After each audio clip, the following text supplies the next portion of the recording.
What's up, YouTube? Dope is Yola here. Hope you're having a dope ass day. Big announcement, all right? August 24th in Palm Springs at 420 Bank. It's a giant dispensary, and why am I talking about this? Well, it's the first live that we're ever doing for Dope as Usual podcast. It's called the Kush and Comedy Fest. It starts at 12, from 12 to 3 o'clock. We're just gonna be smoking, hanging out. There's pool tables, there's video game rooms, there's a bunch of activities to do. You can be smoking there. It's the only place you can legally smoke and have a dispensary on site, and it accommodates everybody, has enough parking, it is the perfect spot for us. Make the drive, make the trip, make a weekend out of it. The next morning is Marty's birthday, so we're gonna make a whole weekend out of it. If you ever wanted to come and smoke and hang out, this is it. If you ever wanted to watch Josh trip balls, this is it. I'm genuinely excited. We've never done anything like this. Kush and Comedy Fest, August 24th at the 420 Bank in Palm Springs. Oh, you can.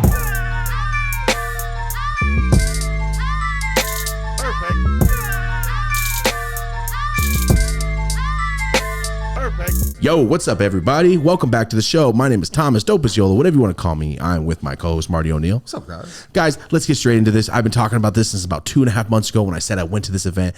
I'm hyped. Let's get started because we already started. This is Hands of Stone. David Diaz, thank you for being here. What's up, perro? What's up, man? How's it going, dog? Say your nickname is was it the Filthy Dog? Is that No, it's weird. There's a translation on Google and it says fool. The Foolish Dog. It could mean fool, but it's actually Necio is stubborn. So it's supposed to be stubborn, and the dog. I don't know how the dog came out because I used to say a lot of "Let's go perros," so I don't know who put on Perro Necio, which is stubborn dog, and I just like just Let it leave go. it. Yeah, that's cool. You won't call me stubborn dog. Mighty Mouse, man. I love it. They're not At what lying point did about that it. come about? The name I've been, so my mom used to call me like Necio. I do something dumb, she'd be like, pinche Necio. When you say, don't be stubborn.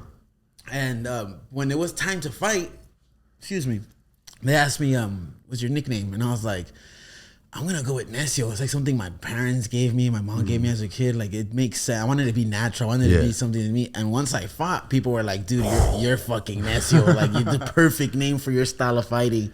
So we just stuck with it. Okay, so for everyone at home that's like, wait, what are we talking about? Well, David Diaz, the first time I ever saw you was the first time I ever watched Bare Knuckle in person. I've been watching it, keeping up with it online. We've been talking about it for a year. We bring up stuff we talk about all the time. The energy in that building when your ass walked out was insane, and I text Marty right away. We need to get someone on the show. You were there live? Yeah, well, I was right there in the front. Second row watching your ass. You won that. That's why I said you won that fight. I was there. We won, dog. Hearing that girl, you could hear bones crack in there. It's all right. So for everybody, David is a bare knuckle fighter, BKFC, bare knuckle fighting championship. I told you about.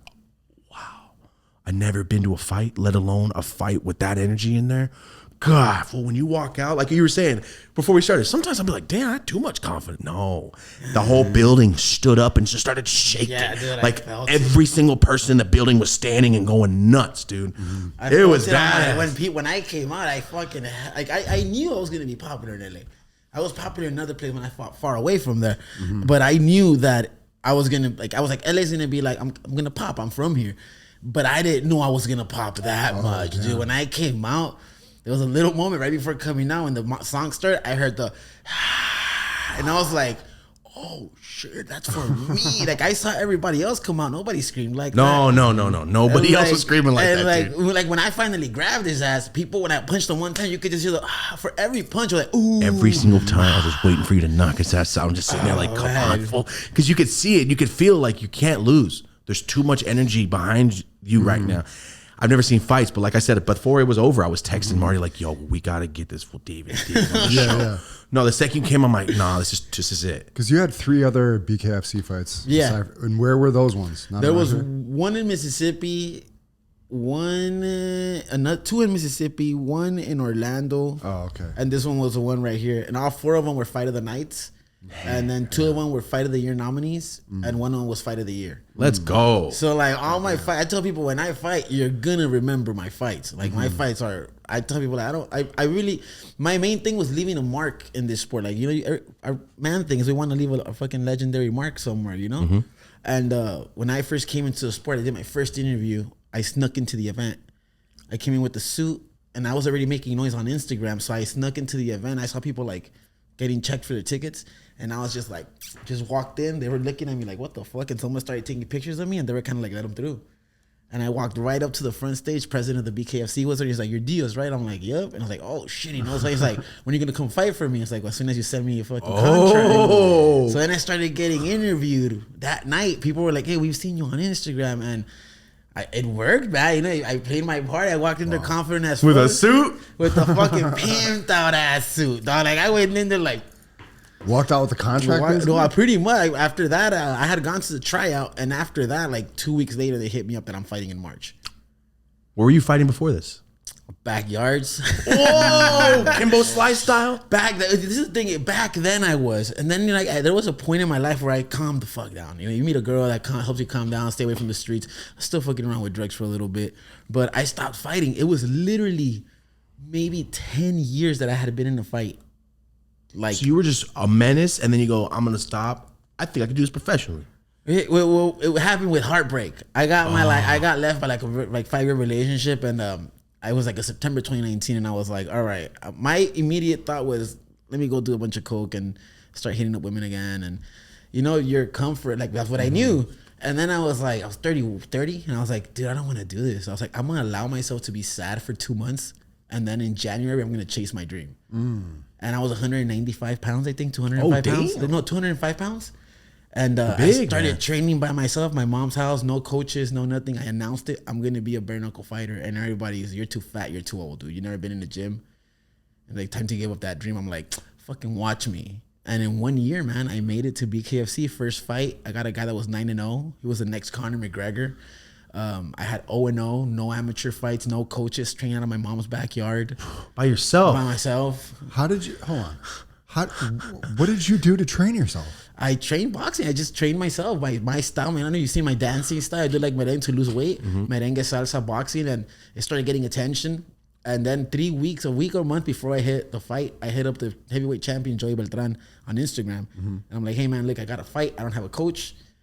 They're about to send me the contract. He's like, if you're serious, come to Japan. I had like an injury settlement. Like I had like $6,000-$7,000 saved up, and I was like, this is it. I gotta take off to Miami. He's telling me to go. So from that event, I went straight to Miami to him, and paid him the first few classes. We fucking vibed. He saw something in me, and he's like, I'm gonna coach you. Nice. And then from there, I had the heavyweight champion on my. I mean, everything, dude. Everything just fucking lined up. Like, everything lined up for me in that night, and it was like, okay, who's this Mexican kid, you know? And I go in there and I fucking beat the shit out of this fake Conor McGregor and like destroy him, fucking whack ass tattoos, and boom, the rest is history. And people wanted to see me more, and damn, dude, sorry, I'm trying to think of this movie. Right? You just walk in with a suit, and then your last Yo, we just interviewed TJ Dillashaw. Yeah. When you want to be a champ, you just did what he did. He's like, I don't care. I'm moving. It's the last of my money. I'm going. I'm going to make it. That's literally what he just said. That's how you make it work, bro. But it's like, just have to leap. You have to go. Just have to go. There's no shortcuts. Bare knuckle is so extreme. It's even more extreme than a regular fighter. Like, it's such a commitment to be able to make that jump in a year. Is crazy. More than a year. Yeah, I mean, I have been training myself for years, and then I stopped for a solid 10. I think from like 22 till 31, I stopped. But training yourself, you mean like just getting in fights with people? Well, before I used to be like, I was a little street kid. I usually don't talk about it because there's this, like in the hood, first, like all these people that talk about stories, and back when they were young, they used to fight. They're just stories, homie. Yeah. You know, so a lot of it, I don't usually talk about it, but I was fighting a lot in the streets. I was in like a little street punk crew. We were very hated, man. We were like just some street punk kids. We were fighting every fucking week. Like we were literally fighting every week. Just see somebody trying to fight? It was like it was all ego. We were at a show. There was one dude trying to hit on a homegirl. She'll be like, this motherfucker. And then you have 4 fools trying to fuck you up, you know? Yeah. It was like stupid. It's young shit. Young shit. Yeah, it's South Central young shit. Young hood shit. All ego. And then after a while, I got tired of that. You know, what happened was I had my first girlfriend at 18, 19. That's when I was like, I got to chill out a little bit. Oh. So, it seems like the girlfriends calm you down. I think they calm all of us down. Yeah, they definitely do that. I think they could make us or break us. Unless they're insane. Yeah, they could make us or break us 100. Ooh. Thank you. Candy, piece of candy. Piece of candy. Fucking yeah, man. It was where was I at? Sorry, I got high before even sparking this just up. Looking at it and shit. 19. Yep, 19. You said you're with a kind of a menace. Yeah, I was like, well, that's actually what I went by back then. Menace? My street name was Menace. Oh, God. So all my old homies still like, what's up, Menace? Like, hey, Menace. And then I had the people that would make fun of my name. They'll call me Mayonnaise. So they'll be like, what's up, Mayonnaise? Like, I gotta be honest, it's kind of funny. it's because a chick one time, she was like, what's your name? I'm Menace. Mayonnaise? And that shit sucked, dude. People were like, hey, Mayonnaise. I was like, fuck, dude. You feel so tough when you're saying that shit. Then she just destroys it. Show, it's like, what's up? She's like, what's your name? Mayonnaise. Mayonnaise? I'm like, everybody, he's the homie Mayonnaise. Like, that once it's funny, it's over. Once two people go, that was kind of fun. It's your name now. it happened in front of all the homies too. Damn it. So there was no escaping No, Mayonnaise forever. forever. So you grew up in South Central. Grew up in South Central. So growing up, siblings, yes or no? Yeah, 2 brothers, 2 sisters. Older, younger? Older and 1 younger brother. Oh, okay. So I always ask when it comes to athletes and fighting, growing up, was this something that you were doing already? No. My Right. dad was the athlete of the family. What do you do? He was a track runner, marathon runner. He was number 1 in his part of Mexico at one point. Oh, damn. He had like the record. He was doing music. So my dad was like the athlete, but he was a runner. He still runs. He's like, he's fucking in the 70s already. He's fucking still runs. He could still fuck people up. But Sick. yeah, from there, the music, it was all music first. So my older brother was a musician. And then I became a musician. My brother knows how to play music. So I became a vocalist for a punk band with him. Oh, no shit. I noticed, bro. I noticed a lot of the music you put in your stories. I'm like, did we just become homies? I always get people ask me, where's your playlist? I'm like, I don't have one. No, it just goes. I just go. Yeah. I just have it already lined up. I saw the Pixies yesterday. I'm like, There's different moments in my life. yeah, like, different oh, songs. sad boy shit. I was on that this morning. I saw the pictures on the way here. And fucking Fugazi. Yeah, the Fugazi, dude. Fucking the sad boy shit. Yeah, I was on it this morning. That was me for a while. That's where I was fucking up. You see, you don't really know that. You always tell yourself, why is this happening to me? Why is this happening to me? It took me a long time to realize, like, I was always saying, dude, why does everybody want to fuck me up all the time? Why every time I go to a show party, well, dog, I was going to a show fucking mad dogging everybody. Of course, I had that Chihuahua syndrome, you know? Yeah. You're pulling people in like that. Same with the women I was dating. Why am I attracting so many fucking broken, sad women? Well, fuck, bro, you're putting on shirtless videos of you twisting in the fucking floor with fucking Pixies playing. Of course, some sad girls like, yeah, he understands. And then like, hey, can I kick it with you? Yeah, let's share our sadness. Let's be sad together. Let's get our fucking broken pieces and feel complete. Like, and it was just horrible. Like, I mean, it would, and sometimes it was beautiful. I'm not gonna lie. I did have some beautiful connections, but it was all trauma, dude. It was all trauma bonding and sadness and fuck the pain away, pretty much. That's when I started. After that, I started practicing celibacy because that was my cure for so long. Was just women. I always say women is the hardest drug I've had to leave.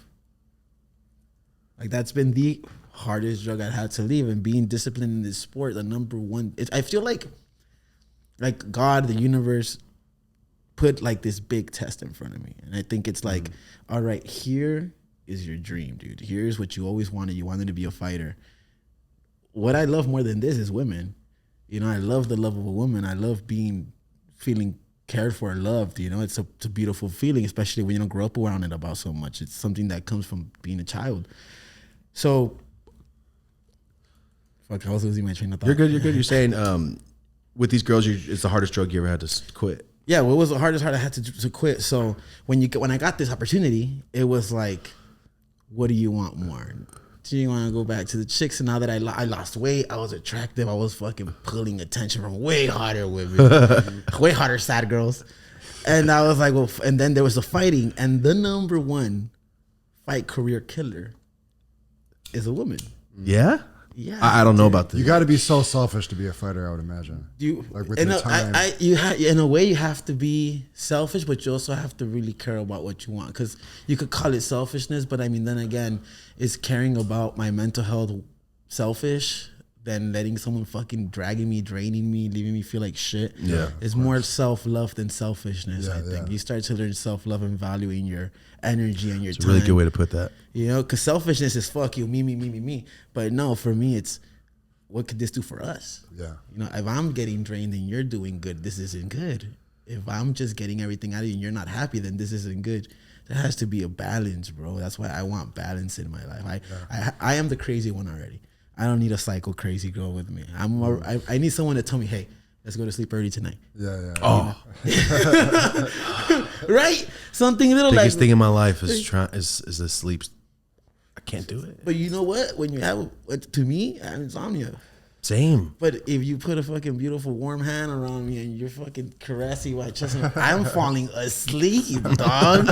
I'm falling asleep. But you know, like I said, I felt like the universe would put this test on me and said, "What do you want? Here's this. What are you gonna do?" I went celibate. I try to avoid women. The one time I dated someone in this last 4 years, it was fucking horrible. Oh. It was bad. It was mentally draining. It was a lot. I haven't really talked about that one, but it was abusive. It was fucking bad, dude. And it drained me so bad. All the progress I made in 3 years, I felt that I was just throwing it all away, to the point where I had to tell this person, I need you to leave. Like, the nicest way possible. You need to leave. We're not good for each other. Like, this isn't good. Even then, she blew up, you know?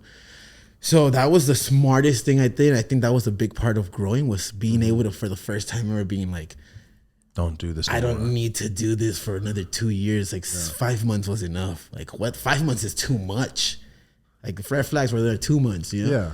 So Why waste your time for sure. So that was the first time I ever did the tough, and that's when I went to celibate. I was like, okay, maybe what's distracting me right now is women. Let me go celibate. And I did 1 year celibacy, lost the weight again, lost my first fight. So check it out. For this one, I was still, nobody knows as much about my third fight. It was my toughest fight. I was ranked number 3. He was ranked number 2, and it was a title shot eliminator on my third fight ever. Damn. So You're moving up quick. Yeah, beating. He had over 30 plus professional fights. You had 3. 20 in boxing, 100% knockout finish rate. Damn. What video game character you going up against? So Ivan Drago of California. Yeah, all right. So they put me 2-0, 2 debuters, you know, whatever. And I'm like, fuck it, this is what they're giving me. That fucking fight. Damn, dude, I keep losing my train of thought. I'm sorry. No, you're good. You're good. No, wait, it's because I'm jet lagged. I've been coming back from Japan, jet lagged. Now I'm a little And you go to faded. Japan again tomorrow. I'm leaving again tomorrow. So insane. Yeah, it's fucking. I can't imagine. It's tripped out. Well, anyways, my third fight was that fucking tough fight. This guy, I was training in Mexico. I was going through the breakup. I was healing. People don't know I was drinking like so much because I was going celibate, and in my head it's like, all right, I'm not sleeping with women, but I could party then because I'm not sleeping with them. But I was drinking. You forget, you think because you're doing not one thing, but you're not. Yeah. I was drinking every night. I was drinking till 5 a.m. I was dancing with so many people. I was perreando all night. That was kind of my way of getting that out. Yeah. But I was drinking and smoking cigarettes. Ooh, before the fight. For the like 2-3 months before the fight. Up to the fight, I got fucking drunk the week of the fight. Like, I got drunk. I stopped smoking like cigarettes like maybe 2-3 days before the fight. Damn. But dude, trip out. That fight was my best performance I've ever done. And it was fight of the year 2022. What do you attribute that to? I don't know, dude. I don't know if it was the discipline or that loss really woke me up though, because that was my first decision loss. He didn't knock me out. He had 100% knockout. Oh, fight of the year, and you lost it though. Yeah, I lost. Oh, it. So that's bummer. Nah, it was fucking dope because I wasn't supposed to be there. They're like, you to me, it's like, who the fuck? I took away his 100% knockout finish rate. got you. You know, he was not, now he's 90% because I'm that 10% motherfucker. You know, like I wasn't. Like, people were like, dude, you should have beat you up in 30 seconds. There, you had no right being in that long. Mm-hmm.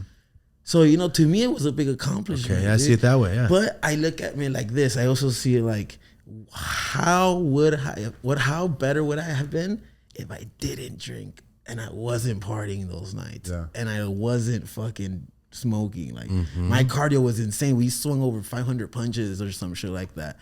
Like we hit each other fucking so much, fucking bruised up, bloody everywhere. Yeah. I had to detach retinal from that. Oh, I had to get Your surgery. eye? Yeah, I had to get surgery. I've never been hit so hard my eye comes off. Just the shell. Dude, it was to check it. I thought it was gonna be over because they say once you're detached retinal, you know, you have a risk of permanent damage. Oh, really? So look, like You know, lucky for me, it was the edge. It wasn't the center of the retinal. So I was good. And I was just about coming back. 18 months off. 18 months. Well, it was 6 months off, but I hit a little depression because you start thinking, is this it? Fuck, I didn't even get to shine yet. Yeah. Like, I just fucking lost fight of the year. I want that rematch eventually, you know? Yeah. And yeah, man, I had the little depression, started just eating food because I couldn't do shit for 6 months. I had to like look down for 2 months or some shit. Like, because your I had a eye. gas on it. Yeah. And I had to sleep weird and I couldn't do no pressure for like 3 or 4 months. Anything, no like 3 pounds, nothing. I had to just be really like chill. So I just started gaining weight. I went back up to 190. Wow. Yeah, I met this cool people at this gym. Coach Mark hit me up. He's like, hey, dude, I want you to come to this gym. And I was like, you know what? Let me try it out. Shout out to Mark. I went to Forge Fitness and they were fucking cool. I met this guy named Gabe Green, the homie. I met all the people from there just started helping me out. They should see something. Yeah, and I lost all the weight with them. That I was going in there and I was starting. I have a thing that when I isolate for a while, it's hard for me to be around so many people. It's hard for me to take in so many people. So this was my first time going back into like the wild since Mexico, you know? Oh, wow. You've been in seclusion for months. Like for like 10 months, I was by myself. Yeah, 10 just by myself. Just in an apartment, you know, just so coming, the anxiety of being around people. The way that I train is weird, you know, it's like different. I dance. Many people don't like it, people do. So you get that like, fuck, people are gonna think, what the fuck is this? Yeah. Because they haven't seen me fight. They don't know if this actually works. Soul's fucking moving his hips. He's gonna knock your ass out. Yeah, shit like that, you know. But like, so nah, man, they all took me in. We fucking trained our asses off. Came in to fight this kid that was like 27-3 or some shit, Golden Glove champion, fucking influencer, fucking coach. Supposed to like, I guess, beat me. I fucking beat the shit out of him after 18 months of not fighting. You know? And almost being blind, right? Nah, not for this fight.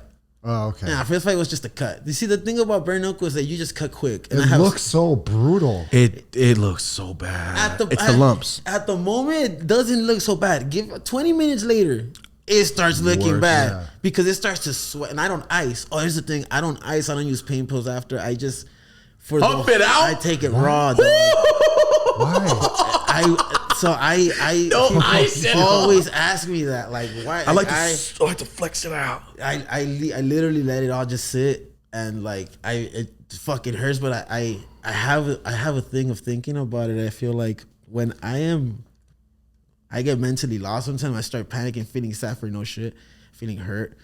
And then I start to think to myself, like, that's not pain, dude. That's just your brain playing tricks on you. You remember after the fight? You remember the third day after the fight?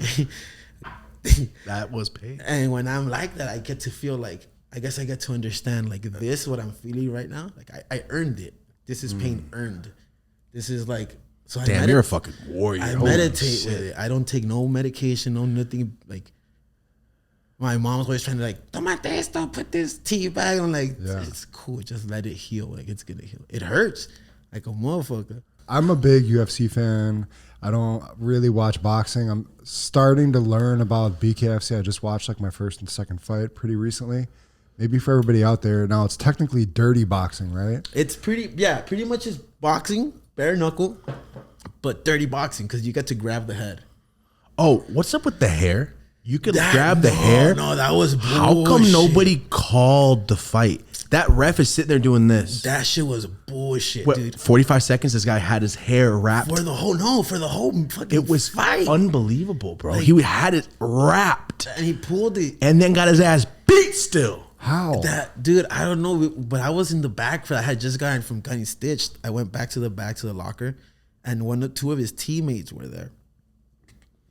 And you know, your teammates are your homies, dude. You're also fools that ride or die. If you have them with you there, They're they're real your friends. boys. If you have someone backstage, you could die in there. Put it like that. You could die in there, and your team is the people that are gonna help. That's a crazy way to put it, bro. You could die in there. You better have your friends with you. Your team is dude. That homie was going crazy, dog. He was like, "What the fuck?" And he was trying to rush back, but they were trying to stop him. Security's like, "Nah, dude, what the fuck? This guy's pulling his hair. He could kill him."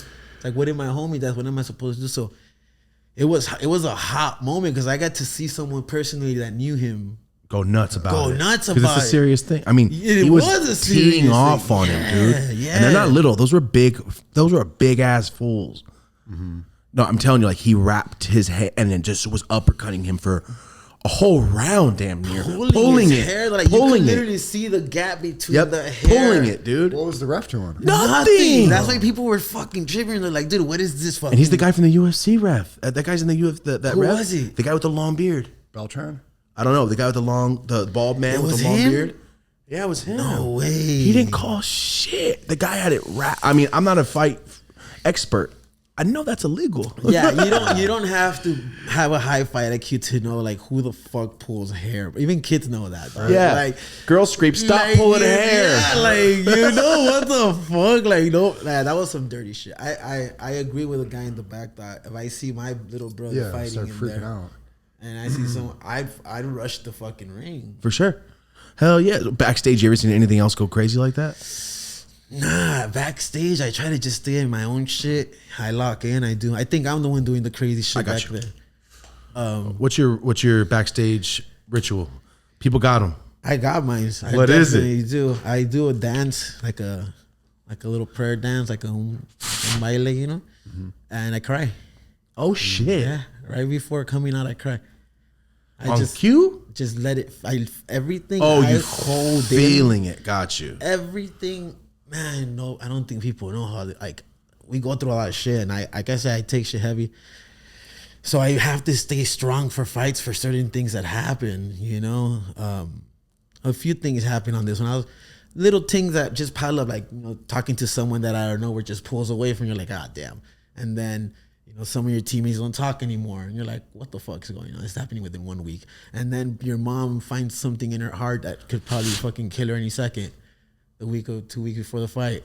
So it's all this shit that anybody would have a mental. And the moment if it wasn't for that, like, if I had to be strong for like a week, I would have probably like freaked out about my mom's.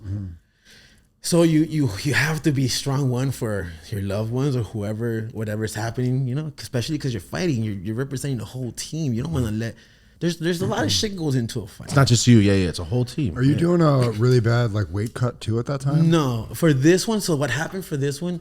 I usually walk at 145, 135. I'm always okay. For this one, dude, I was coming back from that and that week of my mom. This was the hardest weight cut I ever had to do because I couldn't sleep. I was worried about my mom's all the time, and then the weight cut. So it was a tough one. That was and it was only like 8 pounds, and it's like 8 pounds usually ain't shit for me. But when you're not sleeping and you're stressed out, and Your body's off. that was where my first breakdown happened in the sauna. I had a fucking little mental like. Everything came crashing that like everything I was holding in, like be strong, be strong, be strong. Fuck, it was heavy. It was fucking heavy. It all just came out. It like fucking medicine. The heat was like medicine. Just poured, like, get that shit out already because I can't go into a fight with that. Yeah, the pressure of the fight itself has got to be so stressful. never even thought about it 18 months like that, off. 18 months off. Biggest stage I fought. Fighting in my hometown. My parents are gonna come see me. Like my whole family is gonna come see me for the first time. All my friends bought tickets. Like it was crazy. Are your parents supportive? Oh, 100%. They love it. They love it. No, so the day of the fight, right before I came out, the tears that come out is me saying, "You fucking did it."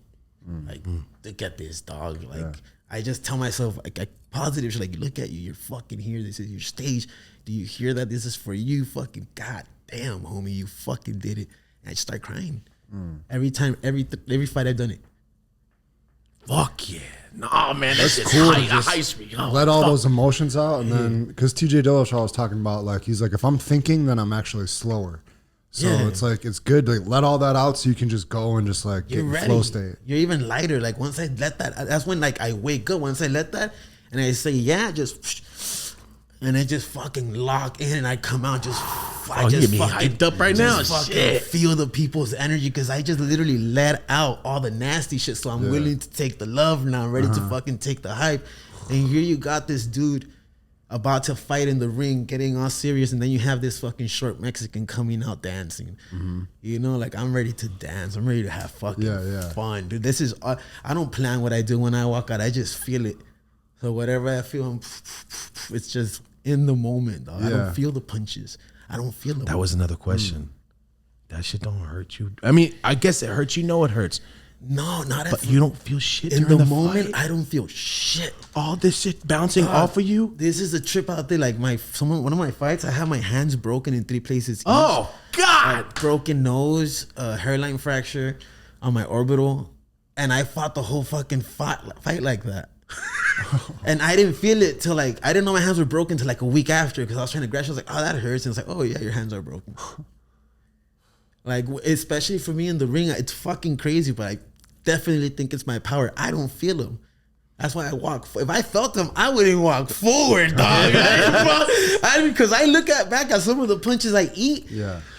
God, it's like, wow, my neck is like over here, and I'm still like smiling, and I'm like, that's what I like that. You know, so, I like that. So yeah, if I felt the pain, I don't, dude. Like I don't. Incredible, man. Oh, that's it. I'm telling you, dude. Like, just watch from the outside perspective. Like, watching that shit, it's so hype, and to hear that you trained yourself. Now my and you're adrenaline is kicking in, and I'm all shaking. That's too, how I feel. Like, I was like, I gotta damn. punch a bag, dog. Oh, after this, if your hand's not broken, show me how to throw a hook. We got a bag right out here. I'll show you. I'm real bad at it. I'll show you the footwork to the pasito tuntunes. Damn, dude, you got me hyped. So I did not understand. I did not realize that you had no corner starting. You did it yourself, trained, and came out. Yeah. Put yourself in, snuck in to go get them to recognize, yo, what you're doing. Anybody with will can do what they do in their field. If he just accomplished that like that, you just wanted it At 30, nonetheless, right? Yeah. Like, Everyone said, dude, you're 31. You've never been in a boxing gym. But I knew it was made for. I just fucking knew my whole life. Like, I'm a fighter, dude. Like, if I always said, if I just get a chance to be in the ring, like you know, they gave me a chance at UFC, I would show them, you know. But that's very fucking hard, you know. Especially like, when not gonna kick. As long as you're not gonna belong, you gotta belong in the gym and have a fiat to get the UFC. So when BKFC was that, I was like, they're new, they're doing open tryouts to the fucking public. I got this. Like, let's fucking do it. Like, you have to just do it. Like, you have to leap. Wow. You have nothing to lose. Literally, the worst that actually happened is no. Yeah. To me, losing in there is one of the best things that could happen to me. It was just a dream, man. It was just a dream to ever step into a ring. Now to even have a loss in there is like, yeah, I lost the fight, but I lost it on that's TV. a positive outlook. Like, Right? I love that. I'm doing this shit. I'm living. Like, you know how many people would kill to be in my position? Like, I'm grateful, dog. I'm just happy to be here, and of course I want to win. Yeah. But everything I don't lose, I learn. You know, so I know what I got to do in my next You're one. still so new at this shit. I mean, Yeah, and we're shining. So they still have us ranked high. We're number 1 in Mexico, bare knuckle boxer in Mexico. Damn. We're It's number gonna be 11 in the big, world right now.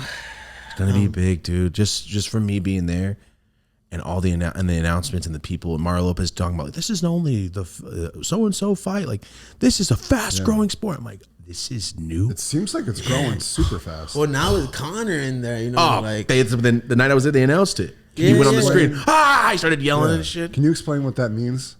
I guess he's like co-owner now, or he bought part of the company, or Co-owner, yeah. co-owner. So Is it Nate Diaz also or some shit? nah, I thought I saw like there was some headline with both of them. About BKFC. Nah. Or was it Masvidal or some shit? Masvidal has his own bare knuckle. Oh, He that's has- what I'm saying. Oh, does he? He has a Masvidal boxing or bare knuckle MMA. I had no idea. Yeah, but his is bare knuckle MMA. Oh So God! it's kicks, Jesus knees, elbows, Christ. like, so like, yeah, like Deathmatch MMA. it's a little. I mean, hey man, I've thought of it. I just gotta like bring back my kicks, but I don't know, man. Something about I know wrestlers are not gonna want to stand with me, dude. As soon as we start, they're gonna be like, I'm taking this fool down and submitting him or ground and pounding him. So that's where I go with like, man, do I really want to do bare knuckle that? Like, I have a few people interested in me fighting for them, but right now I'm gonna see how it keeps going with BKFC. It's so dope, man. It's going well. It's going. Do they drug test fighters? So check this out. Great question. I didn't even talk to you about this. I mean, they might hate me if I don't give a fuck. The guy that I fought, it was a draw, bullshit draw. The white kid? Yeah, it was. Was not a bullshit draw. It was not a draw. I outstruck him. Clear. Fucking beat the shit out of him. Clear. Gets a draw. Well, we get fight of the night bonuses, you know. Fucking, I'm waiting. I go to my profile on BoxRec and it's like 2-1-1, no contest, and nothing on top. And then I see his and it says the same, 0-0-1. I'm waiting to see when my suspension is over because I had a 6-week medical suspension. And boom, 6 week comes through and I look at my profile and it removes. It says on top, medically suspended by the commission. Mm-hmm. So boom, it's gone. So I'm active again. So boom, we can start looking into fights again now. Now time's off. Oh, that's how that works. All right. Unless you're suspended for something else. Okay, for some dumb shit. So this, I look at his profile and I still see that he's suspended. And I'm like, wait a second. And I'm like waiting. And I'm like, I start checking every day. And then one day I check and it says 0-0-0-0. I look at my profile and it says 2-1-0. And I look down the list and it says turned into a no contest. I go to his fucking profile and it says suspended for fucking testing positive. Yeah, they didn't send you an email about that shit. They sent mine about me. They didn't send me shit about his. Nah, you fought that for when he was taking he was taking performance something. enhancing. Yeah, and he got his ass beat. I want to know, like, why do they find out about that after the fight? Like, how do you get a pop afterwards? Yo, those punches, they were a little stronger on purpose, man.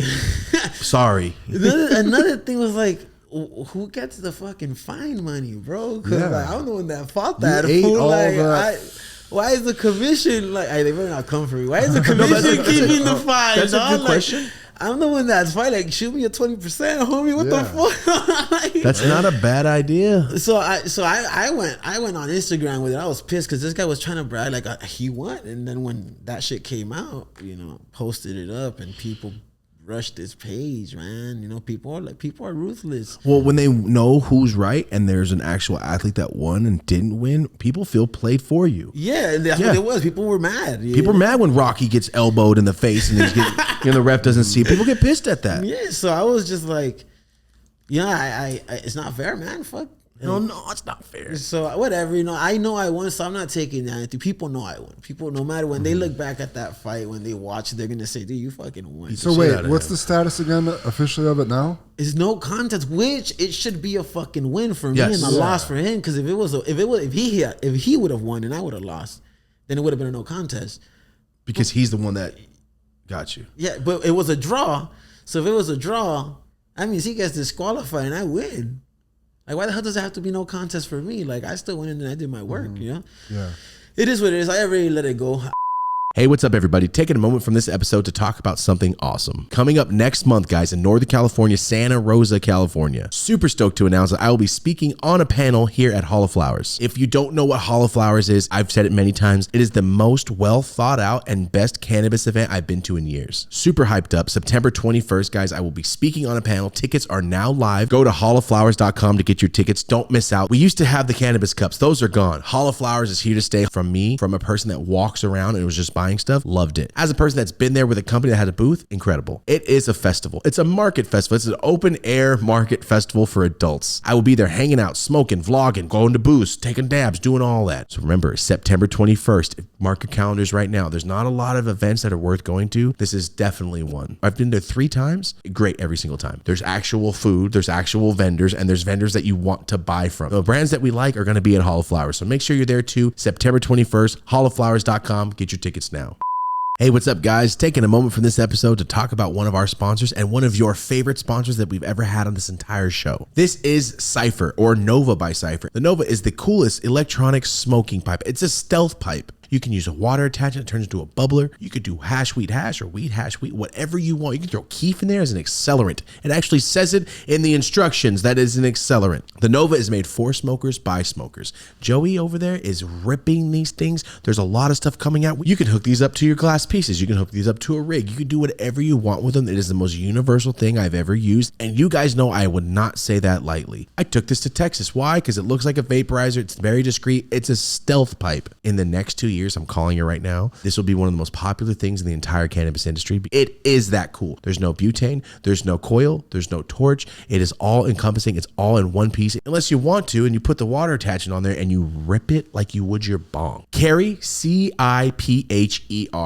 That's their website. Or go to dopeasusualpodcast.com/Cypher. Thank you so much to Nova by Cypher. back to the episode. So this fool should have lost. It's not really phasing you because we all know, and you watch on YouTube. Yeah. It's clear. It's clear as day. Well, I had a bunch of fighters hit me up too, like UFC dudes are like, dude, you clearly won. Everyone, dude, I had an after party and people were like, are you gonna still have it? Fuck yeah, I'm gonna have it. It was live lucha libre. Yeah. Fucking take everyone there. Everyone showed up. The commentators, Nice. the crew, the fucking all the fighters, the champions. Everyone fucking showed up to my after party. Everyone came up to me like. Two dudes that were beefing like for the next fight. Both of them were like, dude, you fucking won, dude. Like everybody saw that. So I leave with that. I don't leave with the fuck. Nah, yes. dude. I performed fucking fire. It's not like it was close. Like, nah, you got dragged, dude. Yeah. You landed a jab running back the whole time. Dude was running the whole fucking fight until I caught him the third round. So whatever. I'm happy with the performance. We're over it. We got to show what we could do with someone that tests positive. Right? That's got to feel good. So yeah, so that's what sucks about that fight. But other than that, I mean, Is your next fight scheduled? no. So right now they're working on November. So I have a few things up in there. They want me to either do BKFC. They mentioned November in Arizona, Nice. or there's this boxing. I have this homie, Eric. This dude fights for karate combat. You know that? Oh, and it goes up on the sides? Yeah. Chuck Norris' shit, right? Yeah, some shit like that. He fights it. Yeah. But the homie apparently has an event coming up in Dubai. And he told me, he's like, you down to box for me? And I'm like, yeah, dude, where we boxing? He's like, Dubai. I'm like, well, then, dude, like, what's up? Like, let's talk. You know? Mm-hmm. So that's one of the things we're trying to focus on right now. We're still waiting to get the lock in, like go ahead, start getting ready for this specifically. Because if I'm gonna do that, I'm going into pure boxing. Yeah. Yes. I'm not gonna be training clinching. I'm not gonna train. I'm going straight to the basics, straight to the fundamentals: jab, block, hands up, head movement. Like I'm keeping it boxing. Okay, one thing I don't mean to cut you off about Dubai. I talked about this yesterday from my homie that his homies go there often. Having weed in your system counts as possession. Nah. Counts as possession. If you go to the hospital and they test you and you have weed in your system, they can hold you and arrest you right then and there because it counts as possession of marijuana, any drug in your system. If you go to the hospital. If you go to the hospital, but you are going for a boxing match, what if you have to get stitched or something? I'm just trying to make. I don't want you to go. They have a stitcher in the back. Okay, but I'm saying you're going straight into boxing. You'll probably be. You know what I mean? Yes. Yeah. I just want to let you know if I was because going my by homie myself, just told I'd me be yesterday. Scary, dog. Like if I was going by myself, I'd be scared. Nah. I just want to let you know. Just be like, what'd you just fucking say? Because when he told me yesterday, he goes, I'm never going to Dubai. Yeah. John said that's the reason I haven't gone. Because his homies are out there. My partner, my business partner, his homies are there. He's like, I haven't gone because I'm going to test what if something happened? I'm like, fuck, I'll just watch it from YouTube then, That's man. terrifying. It's scary. I just want to let you know, I got this information yesterday, so I'd be a dick not to fucking say it right now. Someone told me that happened to them, but like in France or so. No, where was it? Somewhere in Germany, dude. That they were like over there and that they stopped them and that they piss tested and they tested positive. And he's like, well, yeah, I smoked over there. And he's like, so you're confessing, because she was from over there. It's like, so you're confessing that you did break the law while you were over there. So they think canceled their visa to go back somewhere or something. Yeah, it was some fucked up situation. It's crazy how they do it over there, though. I would have cried, dog. I'd be so pissed off, though. In my system? Fuck you. Yeah, like fuck you. That would be behaving, You're dog. a hater ass. You're a hater. Every fool. year I'm in prison. You're fucking hater. Let me see your socks real quick. Something. Anything. But yeah, I just want to say, so Dubai, boxing on the card, if not BKFC, in November. Yeah, and then something else came up. Joey hit me up and he's like, hey, that's how Joey talks about it. Hey, by the way, shout out to Joey Beltran and his family. Congratulations on your newborn baby, dog. And your fiance and your new marriage coming up. Nice. Fucking he's like, hey, you wanna fight in Russia? I'm like, yeah, dog, what's up? Like, it's like, nothing sure, y'all. I'll let you know. Okay, bye. And then he just hangs up. Like, Joey will call me up sometimes and be like, how are you? Good. How you doing? And we start for like 5 minutes and he's like, okay, bye. And then he just clicked. It's like, Joey's a fucking character, dude. I feel like your life is kind of like when you win the next Street Fighter and it's like, Russia, Dubai or India fighting Blanca in Brazil. That's your map up top, like That's what Japan. That's a cool way to see it, right? Well, Just your little face on a plane. Well, right now, what I'm also doing with this Japan thing, I'm going back to Japan. I'm gonna try out a camp over. I'm gonna see if I could how I function over there. If I have a good drill team, a good guy. That's why you went out there? No, I went out there just for kind of a little vacation. I'm gonna go model some shirts for some companies. Sick. Yeah, dog. I'm a model now. Damn, that's tight. Damn, dog. That's cool as shit. Tell me I can't do it. 5'5" chaparrito. What's up, dog? That's cool. Yeah, sponsor paid for to go out there and like other sponsors what they paid for the photo shoot. They did some photo shoots, send them the photo shoots, and I got able to cover the trip for 3 weeks. So I went to while I was there, I helped out this fighter called Ty Emery. She's a bare knuckle boxer. She's fucking she's fucking savage. Out there, they got their own league out there too. They had bare knuckle did out there in Japan. They did a sick. merger, like a special event, Super Rising 3 in that Saitama Arena. 40,000 people sold out, dude. Oh my god! So we fucking go. I mean, she hits me up. She's like, "Hey, I don't have a team for this. I need a corner. Would you mind helping me?" And I was like, "Dude, I fucking got you, dude. Like, let's go. I'm already in Japan. Let's fucking make it." So I got hooked up with the coach corner room, and I got the food. They had a buffet in the morning, so I got to chill out there. I got to chill out a little bit. We did that, and when I saw that, I did the fight with her. She fucking won in 26 seconds. Damn. 26 seconds, dude. So the night before, we were moving around a bit, so get her to sweat to make weight. She popped me with one, and I remember just being like, this fucking chick hits hard, dude. I was like, I've been hit by a bunch of women when I go sparring play. I let them swing at me to do my defense. She hits hard, dog. I felt that shit in the back of my throat. I was like, oh, it made me Threw a kick. It made me want to I was like, oh shit, okay, she has to punch me. Yeah, she won in 26 seconds, man. So we saw the Rising thing, and then I was like, you know what, dude? They said they might have a fight going back up there again for Japan. So I'm like, you know what? If I'm here and I'm doing camp, you never know, man. They could hit me up and they're like, hey, you're in Japan, you're in camp, you want to get a fight here? Why not? It's a crazy life to just be. Yeah, you want to just be a warrior. Yeah. Bruce Lee, Enter the Dragon. All the time. You go into the island just to fight? I do it, man. I do it. I'm you have that mentality for it, man. Not a lot of people do. And when you do and you have talent, you are a monster. There's not a lot of people on the earth that would do what you do. It's true. Handfuls. You gotta be a little crazy, I guess, for it. You have to be a little. And the will, you're saying you have the superpower, Wolverine, you don't feel it. That's incredible. I don't feel it that moment. That's what I'm saying. But to be able to do it right there and not feel it and go, okay. Because I'm telling you, I never seen fights, so I'm sitting here watching everyone and just the sheer. Everyone's behind going, hit him hard, please, just knock his ass out. Because I don't know. You've seen fights before, and you know that feeling of come on, motherfucker, God. And that's you have the whole time, because I think it's just any moment something's gonna pop. UFC, taking it down. Triangle choke. All right, he didn't get it. Round 5. BKFC is someone's going down. Yeah, it's bone to bone, nonstop, 2-minute rounds, fucking action. And all you hear is. Oh, you can hear it. Yeah. It's like when people slap their stomach messing around. Yeah. It's deadly. That girl, there was the girl fight. The girl from Fresno, she fought that white chick, and did she break her orbital bone that night? Because you could hear it. Was it Pittman? In 30 seconds also? Yes. Yeah, I think she did fuck up her orbital. Yeah, because when she hit it, you can hear.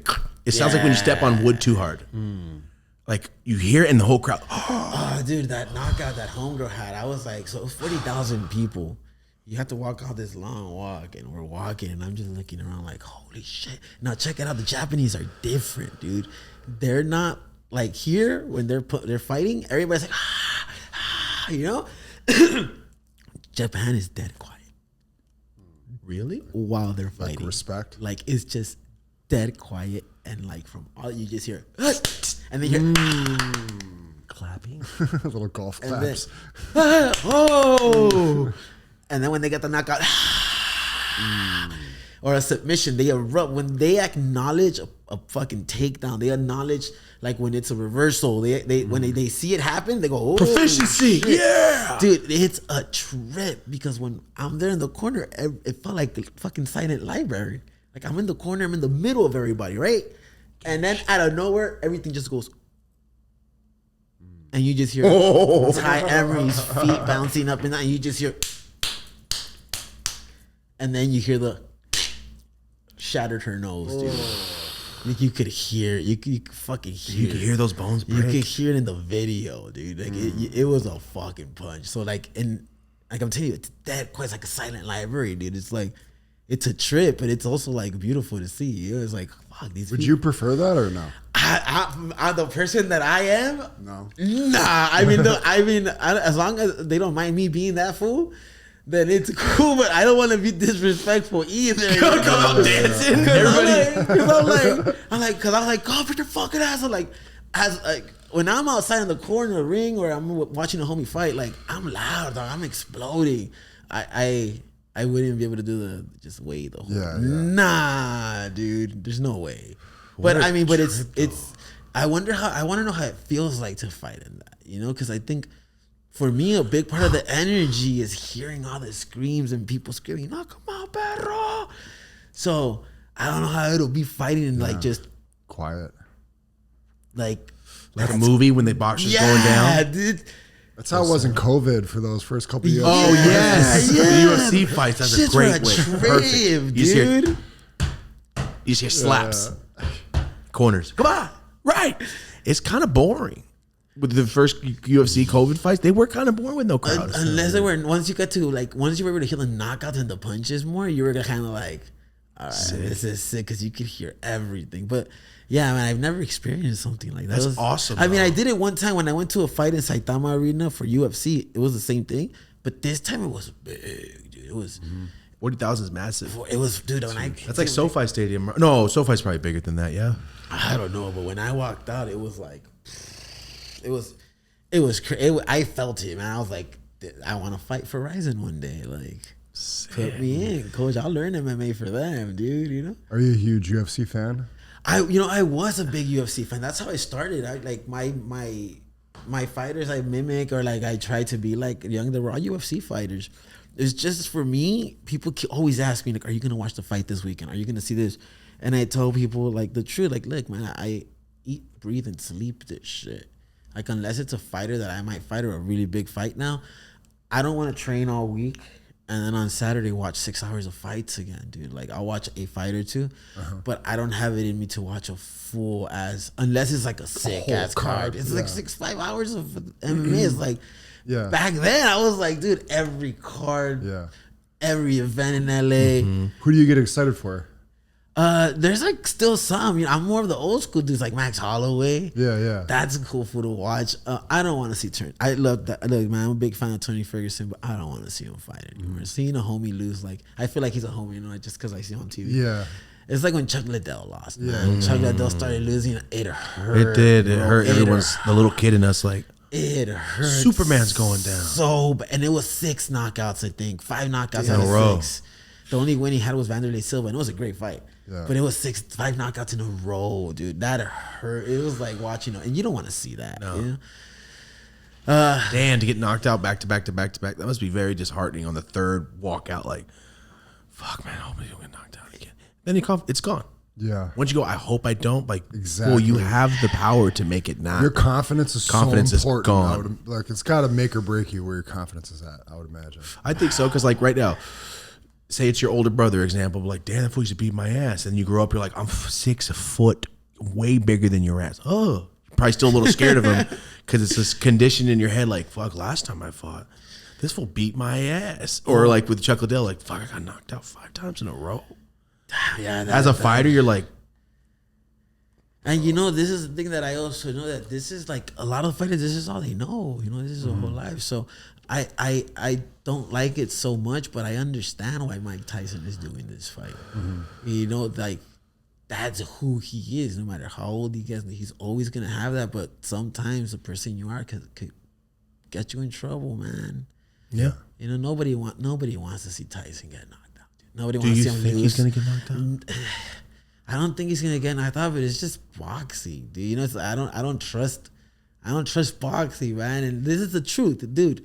That Jake Paul kid isn't a great boxer. You know, he's not good, but versus the right people, he looks fucking great because he's fighting non-boxers. So he's practicing. I give him he's practicing. He's taking it serious. He really is training like a fighter, and people overlook that, and that's why they keep getting mad. But it's like, dude, come on, let's look at who he's fighting. He's not fighting a boxer. He's fighting an older guy, retired, someone that does not box, can't throw a jab. So you have to look at it like that, you know? The thing about this is like, yeah, he's strong for like 3-4 rounds, you know? He's fast, he's younger, and that's what you got to look at.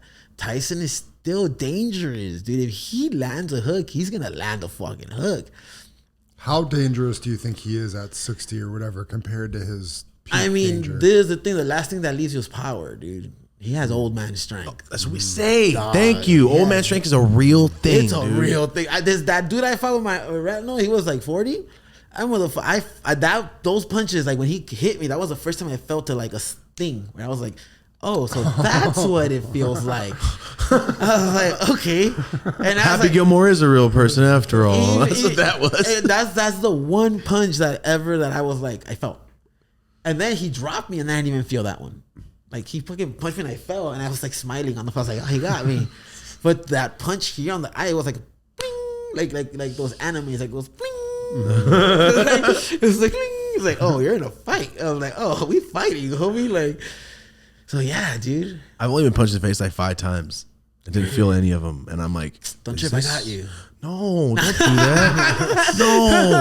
No. So when you're saying like you don't feel them, because when I got hit, I went, I thought I was gonna hurt so much. You know, the first like as a kid, like it just stings a little. It's just different. But what you're saying, like my retina detached, that's different. I never been hit by no grown ass man that fights for a living. Put it that way. That's a different statement. At this table, you're the only one willing to do that, right? Like, Yeah, we could change that. No, willing to do that. Willing. I don't know. Hell no. We can make history right now. No. We could make some core memories right now. Or my last fucking memory. Right. My luck, I just go vegetative state. Like, bro, it's just a podcast.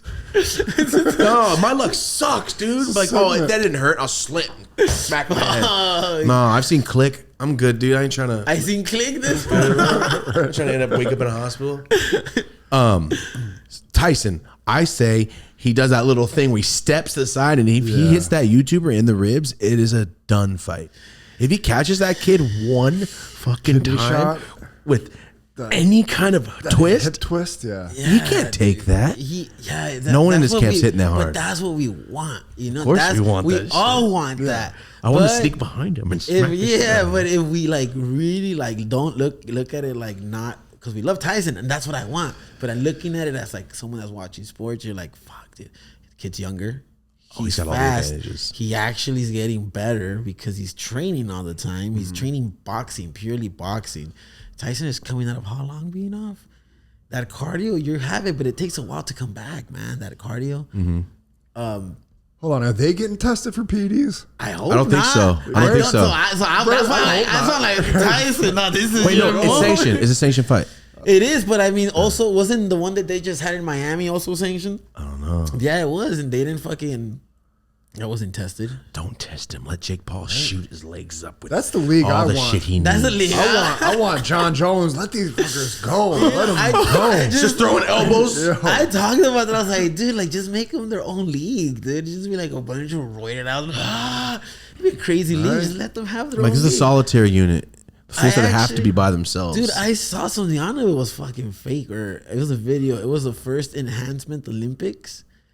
It was like an Olympic, but with everybody could be on enhancement drugs. So I was like, I would watch that. shit out of that. Like, who's gonna win in a race? Juiced up Brazil, Mexico, or juiced up Africa? Like, Who's got the best drug Like, who's in their gonna body? run that shit, dude? Like, Dude, it's like the boys. Like, yo, who's got the best drug to make the fastest people on the planet? I love it.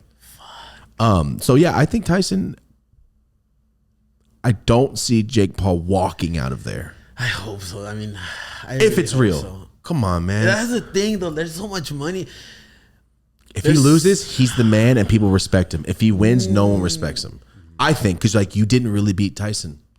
Oh, you actually lost by getting knocked the fuck out. You know what? You fucking got in the ring with Mike Tyson and took him out. I don't think that's what the internet. I think the internet is gonna hate him either. Or. Really? Yeah, dude. I would respect him if he went in there really fought and gotten slept. I'd be like, you took it from Mike Tyson.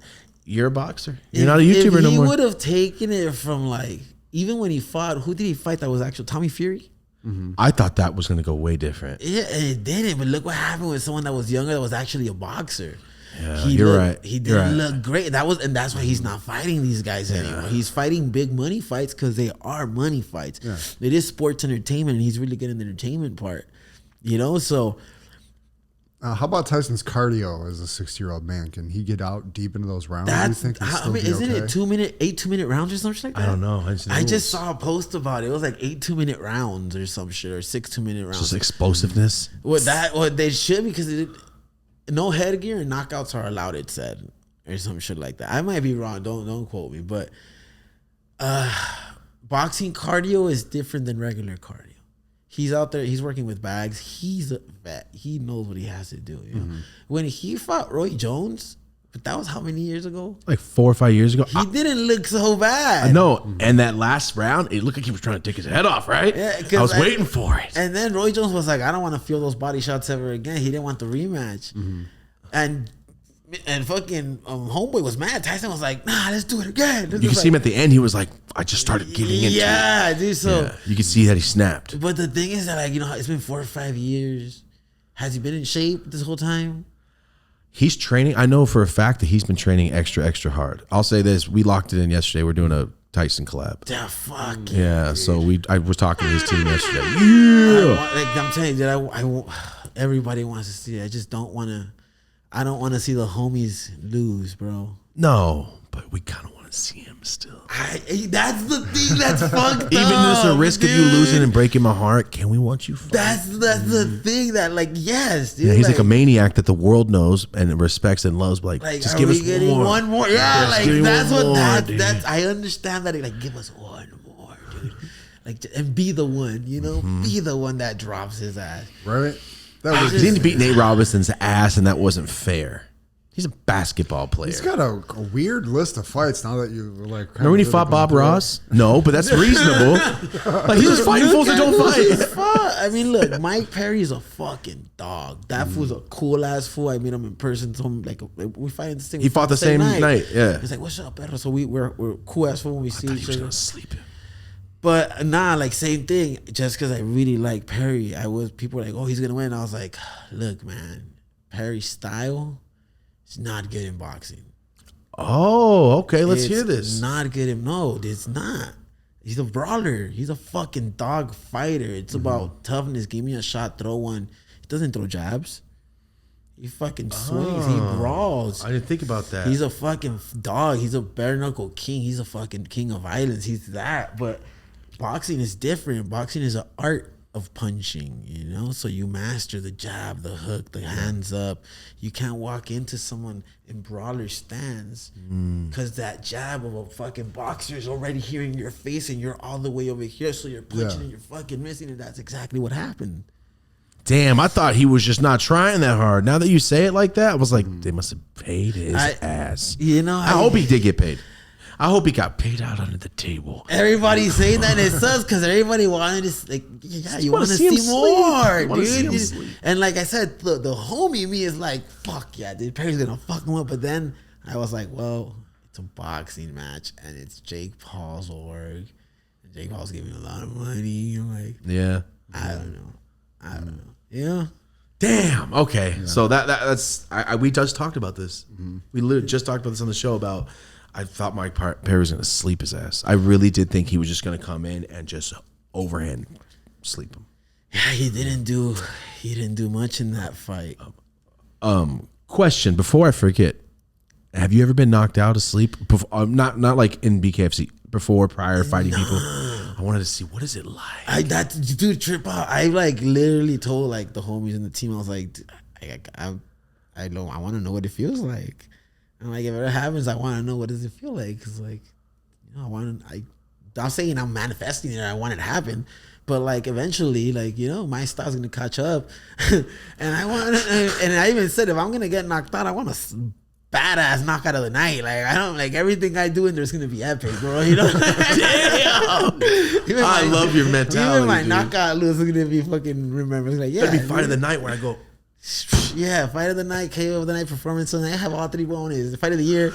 It'll be everything, dude. So yeah, it's something that I don't know if it's masochist. Is that how you say masochist? Yep. I mean, to be like, Sadomasochist. I don't know what it feels like to get knocked out, but I'm not gonna let someone break my chin to find out. I'm just gonna wait till it happens. Maybe it never happens, which would be a great thing. All the greats are the defensive fighters that don't get hit, right? Like if you don't take the damage, then you're gonna have a long career. I mean, I'm here for a good time, not a long time, dog. You know, Yeah. I'm getting inducted to the Hall of Fame on the 7th of September. Oh, For real? Yeah, the bare knuckle. Congratulations. It's the bare knuckle. Also, I thought that would hurt. Nah, That didn't hurt me at all. I was like, oh, should I be safe? Nah, Those hands are hard as shit. you have to know when, you know, like they're not free, dog. Nah. If they're gonna hurt someone, they charge, bro. So the Hall of Fame. Wow, congratulations, bro. Wow. Yeah, fucking. that's amazing. Yeah, they hit me up and he's like, dude, we want to induct you. We're getting like new talent and everything you've done, and you're the first fight of the night in Knuckle Mania, and like, you started off from. I went BKFC 16. I think we're like at, I don't know what are we on now, 50, 60 something, 70 something. I don't know. So I've been just one of the first dudes that was in the first, few, and I'm still there. I'm blowing up still. Every fight still keeps being fight of the night. I keep fucking bringing on a show when I fight. So like. Yeah, fucking treat me good and let's keep going, dog. Shit, dude. So if everything keeps going good, is there another 10 years doing this? I would say I want to see where I'm at 40. You know, if I'm doing good, like honestly, if I fight for a title and I win the belt for BKFC anyway, I think that'll be my done. You know, that'll be I've already accomplished my dream, which to fight just in general is to fight. In the ring one day. That was my dream, period. Never thought that my first fight was going to be pay-per-view. Fucking the hyped up is fight of the night. Fight of the night, fight of the year nominee. Like, what the fuck? You know? And now being ranked, being known, growing popularity by just being me. Like, there was a point where I was annoying. I was too much. I was too weird. And now, I attracted the same people that are similar to me, man. It's beautiful. So... Do you think about what you want to do after fighting? Yeah, definitely. I want to open businesses. I mean, I need to start making money so I can start putting on my brand. I want to, I work right now with a really great mustache brand, Death Grips. They sponsor my mustache. They're fucking awesome. They just always love it. Stays up. That Captain Hook shit. 5 fights, dude. Yeah, it goes through the fight. Yeah. What an ad! Like, get punched in the face 40 times. Still holds. Dude, still holds. I even told them, so they helped me out with my products. But eventually, one day, I would like to also start my own mustache product or partner with someone for a mustache product because I know I could fucking push something. It's me, Yeah. Clothing. I want to get into clothing. I really want to open a taqueria in Japan. A little bar, like kind of like this size, dude. Like, this little in bit. Japan, though. In Japan with like one screen and like a sound system to do karaoke and tacos. They don't because they don't have that out there, right? They have it, but they're expensive. They're good. I went to a place called Tres Hermanos in Japan. What? Yeah, this guy's Japanese. He opened his own taqueria. Like he was in DF. He just for a called while. it something Spanish. Fool, it looks straight like you're in DF. It looks when you walk in there. It looks like you're in a taqueria in DF. He came over here and was like he has filming this shit. And had the people that make that shit just make it in his own country. He went, he did, he opened, and look them up. I'll show you. It's like, look, they're bomb. Dude, they taste good. They're bomb, but goddamn, they're expensive, and they're one bite tacos. Oh, and it's like I'm from LA, right? I really miss the food, maybe, but honestly, I make bomb tacos, So I had them. And they were good, and I was just like, it's good, but fuck, one bite tacos, not literally one bite, like. One bite tacos for fucking, you get 2 orders for you and somebody comes and 2 drinks. It was like $60. Damn. What? Yeah, dog. Japan's expensive. No, here's the thing. It's not. I think it's that because it's like it's foreign food. Yeah. Oh, it's the luxury shit. Yeah, that's exactly what it is. So what you're saying is mass movements of Mexicans to Japan. and you will come up. Oh, you will no, don't say that. I'm the Mexican that's going to Japan with this. Bleep it. Bleep it. Delete Bleep it. No, yeah. I want to be the dude. Like I went. Cool idea. At the bar I went to my homie's bar. I was like, dude, they make you fools taco little burritos because I couldn't have tortillas in maíz. So they're like, all right, do it. Dude, I made it. People were fucking showing up, and they were like, dude, these are fucking amazing. They were big little burritos. I was making guacamole, onion, the meat, a little bit of sauce. They fucking loved it. And they were like, dude, I'll pay 3,000 yen for this. What's 3,000 yen translate to? 150, 160 yen is $1. So So like what, that $30? 18 bucks around there. 18 bucks. 3,000 yen. Like it's like For about $8 $8 for one burrito? for a plate of 2 burritos. I mean, that's reasonable, especially out there. You're cutting it in half. Not only that, you're doing the it's like it comes with the guacamole. That's what they said. Like that's what it would cost. One, you're like a fool from South Central LA doing it. Yeah. So like so like it brings more authenticness to it. And I was like, well, dude, I'm willing to. That's something I would love to do again. I don't know how to go about it, but get an investor. Maybe I see this working so well. I want to have a taqueria in Japan, bro. Especially with this fool on the wall. I want to make it. That'd be sick as hell, right? The Japanese help with the Mexican Revolution too, right? There's like an honorary Japanese workers. Yo, you're gonna flip stereotypes on its head. Like, yo, all the fools in the back, Japanese, Mexican in the front, but the Japanese guys are speaking Spanish. This shit's crazy. He's up front doing karate and shit. Dude, it could happen. Nah, man, yes. I see it as something. I love Japan, dude. I just went. I went for like about a month. And a month? It was about 26 days. Wow, that's a culture shock, yeah. Nah, I love it. I've been there 4 times before. This time I went, and like I didn't do no tourist shit. I just stayed in Koenji and Nakano. I just posted there. I just like would go out and eat like in the street, get my meat, cook it at home. At night I'll go to my homie's barn. That's all I did. I like living. I literally just like living there. I just like being there. I didn't do none of the tour. I go to Nakano and look at the toys maybe 2 times the whole trip I was there. What's that? Nakano is a place that has like used toys, like classic vintage used toys. Sorry. So like you'll find like sick you'll find Street Sharks from the 90s. Stop! You just said how many times I brought up Street Sharks in this damn show? Did you see they just released some new ones?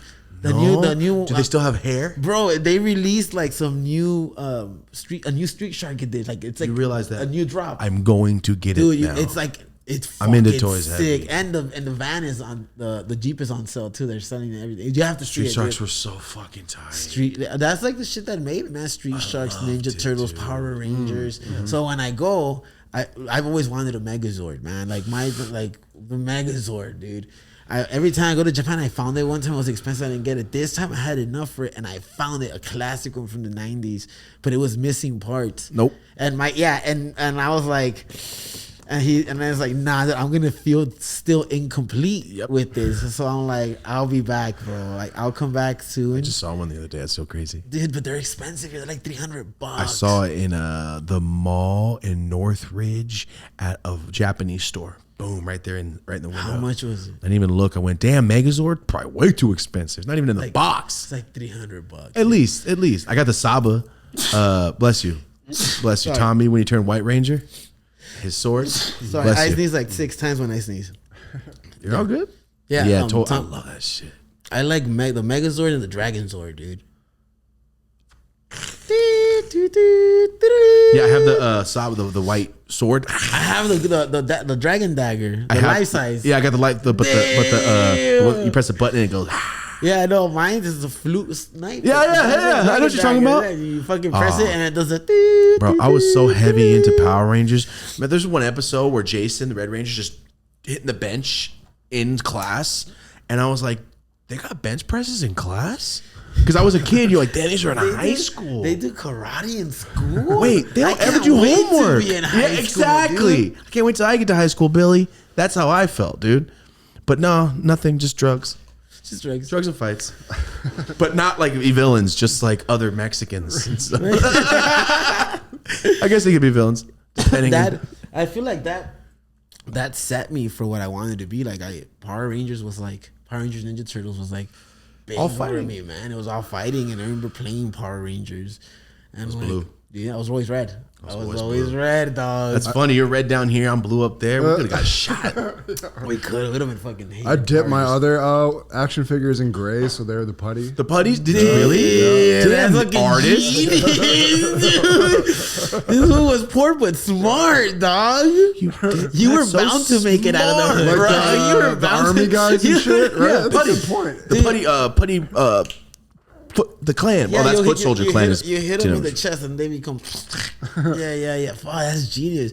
Ivan Ooze, man. I used to play with the toy soldiers, those green ones, the little ones. all day. And I would like do a whole scene. Like, my imagination was big, and I'd fucking use the whole table. And then sometimes I would burn one. Melt him. Yeah, melt him, and I'll be like, out there like a rock, and then I'll burn them, and I'll be like, I'm melting. I would draw the sun on And paper. it just like fucking crumbles. It looks all dramatic and shit. Yeah, I used to love I used to do the toy soldiers drawings, like a tank, a guy in a parachute, but it was all like video game in the 90s style, towards just square because I can't draw. I remember doing that shit every day in class, and being a kid was so much more fun than being an adult sometimes. I used to fucking play, like, I used to love playing wrestling toys, you know? And when I was in school, I was like in third grade or some shit. I would play with my pencils and I would make them like, pow, Okay. and I'd make my fucking pencils and I get in trouble for it. My mom got told. That's a shit about- suplex. Yeah, dude. Do that all the time. Yeah. My mom would call in, and then years pass, and then my little brother, when they call my mom in, and like, it's Same funny thing. because my brother got in trouble for So the how same thing. 17 or 18 years younger is your little brother? My little brother's no. Okay, I was saying because most Mexican fools, my little brother's 24 years younger. No, my than me. my little brother's fucking 3 years younger than That's me. different. Never mind. But he's in his 30s. I still call him and he's my little brother, but that motherfucker's tall. He's big. So feel you. he's my little big brother. Same. So yeah, man, it's funny, man. Yeah, times change, dog. Like, I sent my little brother here all week. He's 11. Whoa. You ever see those memes where it's just and people yelling and saying word? That's his brain. He was just sitting there saying memes. I'm like, saying he's speaking in memes and shit. yes. And I was like, stop it. And then I said a name and he goes, who's that? And I went, you don't know what Pimp My Ride is? Damn, Dad. Because my dad raises him like, Dad, you didn't show him Pimp My Ride? He's never seen Terminator 2? What's happening? You ever seen someone when they ask that video when they ask their kids answer a phone I seen that. and they're like, what? Answer the phone. I get that though. It's like, true. Why would you know? Unless you go to your grandma's ass house and she has But this just feels right. this is normal. Right. It's like, yo, it's You a remember, phone. dude, that just brought me back the memory. Like, My grandma had one. we Love still that had shit. one in the early 90s in my house. My kids asked me if I had one of those, like it's like an artifact from like, you know what I mean, like dinosaur times. I still had one in the early 90s, and then we got the button one. The one on the wall. That's when we were moving. Yeah, that we started moving up. And Yeah, like, the one on the wall was. No, you were balling if you had the cordless one. yeah, the cordless one. Nobody had the cordless one. Nah, dog. you had the that one later with in the life. 50-foot cord. Yeah. Like a big ass noodle, just fucking big ass spaghetti, just stretched out. Exactly. Damn, that's crazy. I don't know how many times I've jumped over a phone cord be in on my the life phone. because my mom's on the phone in the Yeah, kitchen. then your mom would pick up the phone. Get off the line. Dude, Damn, I haven't thought about that. Damn, when your mom pick Or up you can your hear phone. you're breathing. I can hear you on the other line. Hang up. I can hear you I can breathing. hear you breathing. Damn. And then the phones got mute, and then you were just a spy. Yeah. Huh? Who you talking to? Beep. Dude, fucking, well, we lived through that first wave of technology. Like, do you remember the where you at? The Boost Mobiles? You're 35, Where you at? 35, 37. Where you Yeah, at? You remember fucking that? That was they like don't- 2 years of it was like the sidekick. It was everything. And the The Boost razor, Mobile shit, the razor. I had the razor. It was like, whoa, my dad had the Razor razor. was sick. And I was like, bro, that Motorola? shit was yeah, You play Snake on that bitch? Motorola, Oh yeah. fucking Nokia, those fucking The phones. bricks? Those phones were fucking. They hold up. They held up, You dude. can hit somebody with it. You could. Those, You could text without looking. Oh yeah. Yeah, 1, 2, dude. 3. That's C. 1, 2, 3. That's F. yeah, dude, Got you a that good was- ringtone. Oh yeah. I was downloading the ringtones left and the right. dude with the big ass speaker walking down in class, this music bumping. Oh, see, we got in trouble for that shit. We never had Yeah, that. nah, they still get in trouble for it, but they never would had still that. walk around with their shitty music all loud. Yep. Like, dude, you can't even hear it, dog. Like, chill. Hey, what's up, guys? Taking a moment to talk about one of our longtime sponsors, and this is Raw Papers, the official rolling paper of the Dope As Usual podcast. For more information, go ahead and check them on Instagram, man. Raw Life 247. Go and check them out. They post daily. If you want to see new products, you want to see new stuff, you want to see new ventures they're in, go ahead and follow them on Instagram. If you want to check out their website for information on their charities, on all the stuff they do and give back, rawthentic.com or rawgiving.com. You want infused terped cones? They got that too. Is your dog awesome? You want a chew toy? They got chew toys. There's inflatable stuff to float on the pool. There's stuff for every single person out there. For the subtle stoner to the loud stoner to the person in between, there's something for everyone. Notebooks, duffels, book bags, wallets, clothes, hoodies, hats, beanies, everything you can think of. It is not limited to just rolling papers. This is a lifestyle, complete lifestyle brand that happens to have some of the best papers in the world. So remember, if you want to check them out, Raw Life 247 on Instagram. Shout out to Raw Papers for sponsoring the Dope As Usual podcast. Shout out to you guys for liking and supporting the sponsors that support us. Back to the episode. We have a segment. I forgot. Let me just ask you. We have to. This segment's called Who Were You in the 90s? So think about this. We're going to ask you a question, this or that. Not the knowledge you know now. Because if I ask you P. Diddy, be like, no. Like, yo, P. Diddy 98? Ooh, P. Diddy was the man in 1998. So who were you in the 90s? Don't think about the knowledge you have now. Health things, nothing of that matters. 90s only you. All right. Are you ready? Totally ready. McDonald's or Burger King as a kid? McDonald's. Well, because the toys crushed it. But Pokemon? I mean, no. Did Burger King have Pokemon? I don't remember, but I just remember Space Jam and McDonald's. Yeah. Got the blue guy. Oh, I lost my shit. Okay, McDonald's, right? I think that's everyone's 25 vote. cent burgers, bro. Remember that? 29 cents on cheeseburgers. On Sundays. 29 cent cheeseburgers. And 39 in my town. Oh, I would fuck that. Remember you used to get tapes from McDonald's? They would sell movies. Do you remember that? Yeah, the orange Let's tape. go! The orange tape. Yes, they were orange. My Wayne World was orange. Yeah. All right, let's go. Yeah, I'm a 90s. Same. I'm a 90s freak. I'm All nostalgia as fuck. All right, ready? Freddy or It? It. Let's go. It, dog. It was, Freddy was scary. You know, it was scary. It's because Tim Curry's funny, and he's being funny, and then goes to... You're like, It's just, it's just the clown in the fucking school bathroom. Dude, fucking, when it opens up? Oh, yeah. Just It's all kinda clay? like- It's claymation? That was they're like you're kids and then you it's scarier because they become adults and they're still scared and you're like, oh, The one's a shit. comedian on TV? Yeah, He gets off stage, gets a call. That scared me as a kid, dude. dude, it was fucking scary, dude. The guy killed him. We probably had to delete that. Remember the guy in the bathroom because he doesn't want to go back? The older man, in the tub, he's like, I'm not going back. Oh He writes it. yeah. As a kid? Yeah. So scary. That's crazy. Yeah, you know what? I don't like a lot of remakes, but I did enjoy it. I did enjoy the It. They didn't fucking ruin it. too. They didn't ruin it. They were like scary. Okay, they were scary. I was like, When he ripped- yeah, thank you for not fucking ruining. He actually ripped the arm off The on this one? the CGI wasn't so bad because it looked good, but it was like I was like, this was good. It was good. I enjoyed it. I have two critiques. Tell me if you caught them. I felt like he was one of those kids. Yeah. The look he kept giving, I was like, this is a creepy ass Yeah, I do remember thinking that Remember, too. I was like, oh, you gonna I think- assault one of them? I mean, that's what I got from the first one too. The first one, dude. I just thought he was just like, yo, I'm gonna kill you. For me, it was like he wants kids. Oh, He wants children. okay, but me as an adult, Hi, the new one, I'm like, come get your balloon, little kid. Come Yeah, on, in the yeah. sewer. How could you not be a creep? That's I get creep. it. That's what scared me. okay, I get what you're saying. Here in the bathroom. Yeah. Why are you in the bathroom? I'm pissing. I'm in the shower, actually. Why are you fucking with Get in the adults, shower. bro? Like, why are you fucking with the kids? Like But that. the new one made me feel more like, is Chris Hansen gonna pop out? Like, just take a seat. Take a seat right here. My other critique. Did you watch part 2? Yeah. They bullied him to death. They were like, yo, you fucking bitch. And she was like, yeah, you're ugly. You're poor. And he just went and died. That's the only thing I'll take from that. That kind of bugged me. I'm like, this fool got cyberbullied to death. We're turned, dog. It was a crazy turn. Like, are you going to stab him?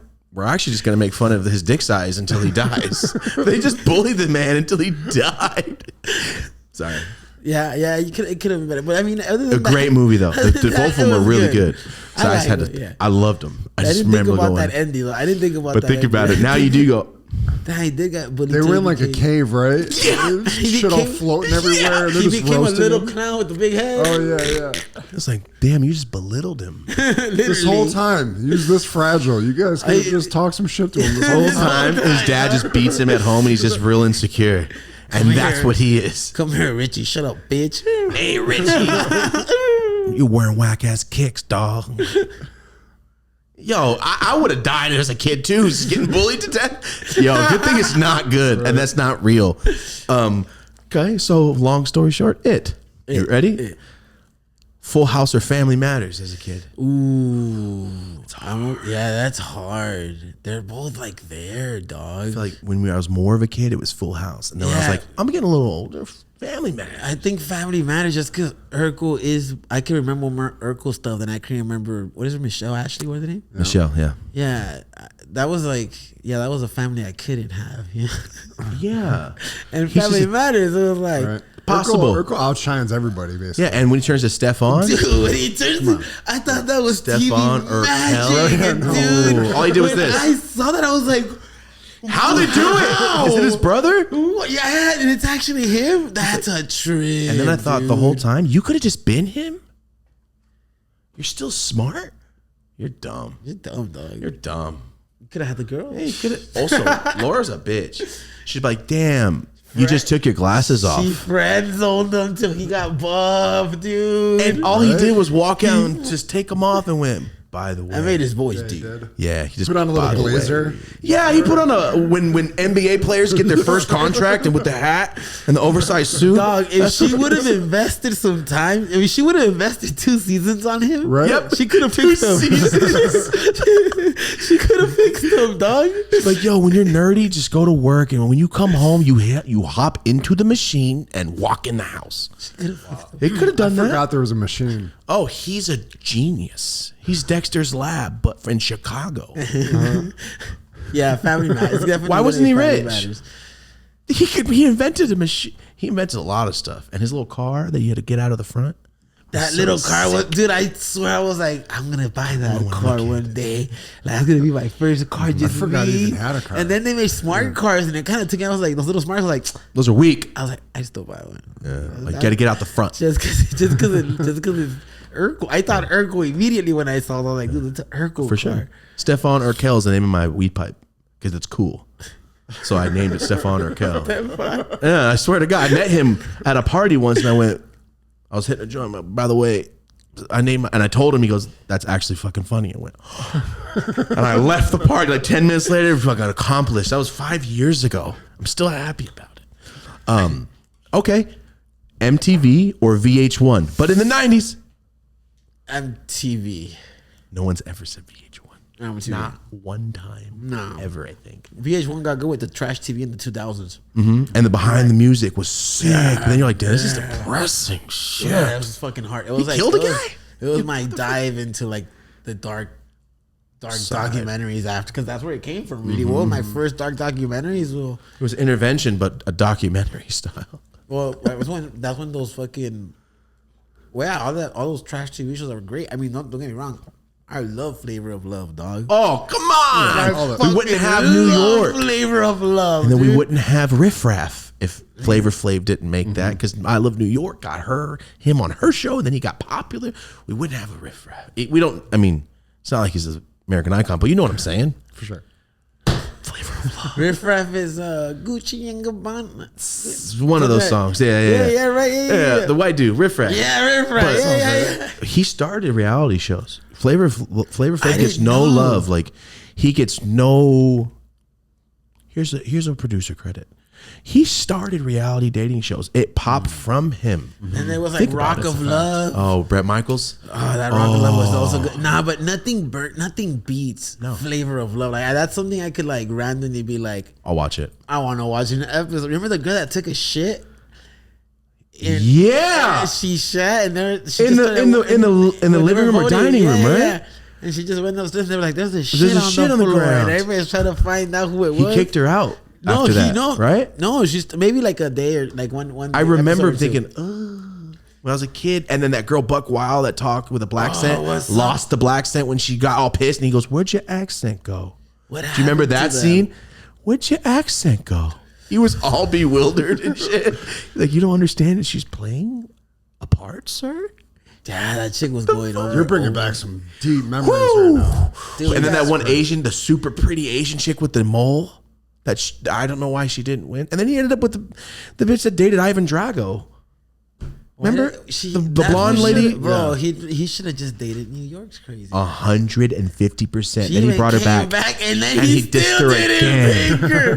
That was hard. Look, He look picked at him. delicious You because see? her ass was huge. It's like, but New York is down New for York you, was fool. ride or die for him. She still dude. is, I bet. God, you're right. He brought her back and went, by the way, I needed these ratings and I just don't want to bang you again. That's really what happened because she's the one that banged him first. What about the spinoff with that Bridget Nelson? Brigitte Nielsen, that's the one he ended up with. Oh man, that guy was a trip, dude. His roast Oh, the Flavor Flav was roast? one of the fucking best roasts ever, dog. I love that you love the shit that this is great. You know what we're talking about. I love it. I'm a nostalgic guy. Dude, like I recently came, like I have a therapist and they were telling me like, you know, your inner child. And then I was like, I looked at my apartment and I was like, damn, dude, like every time I've been happy is when I feed my inner child a fucking action figure or a video game. Something so simple or collectible.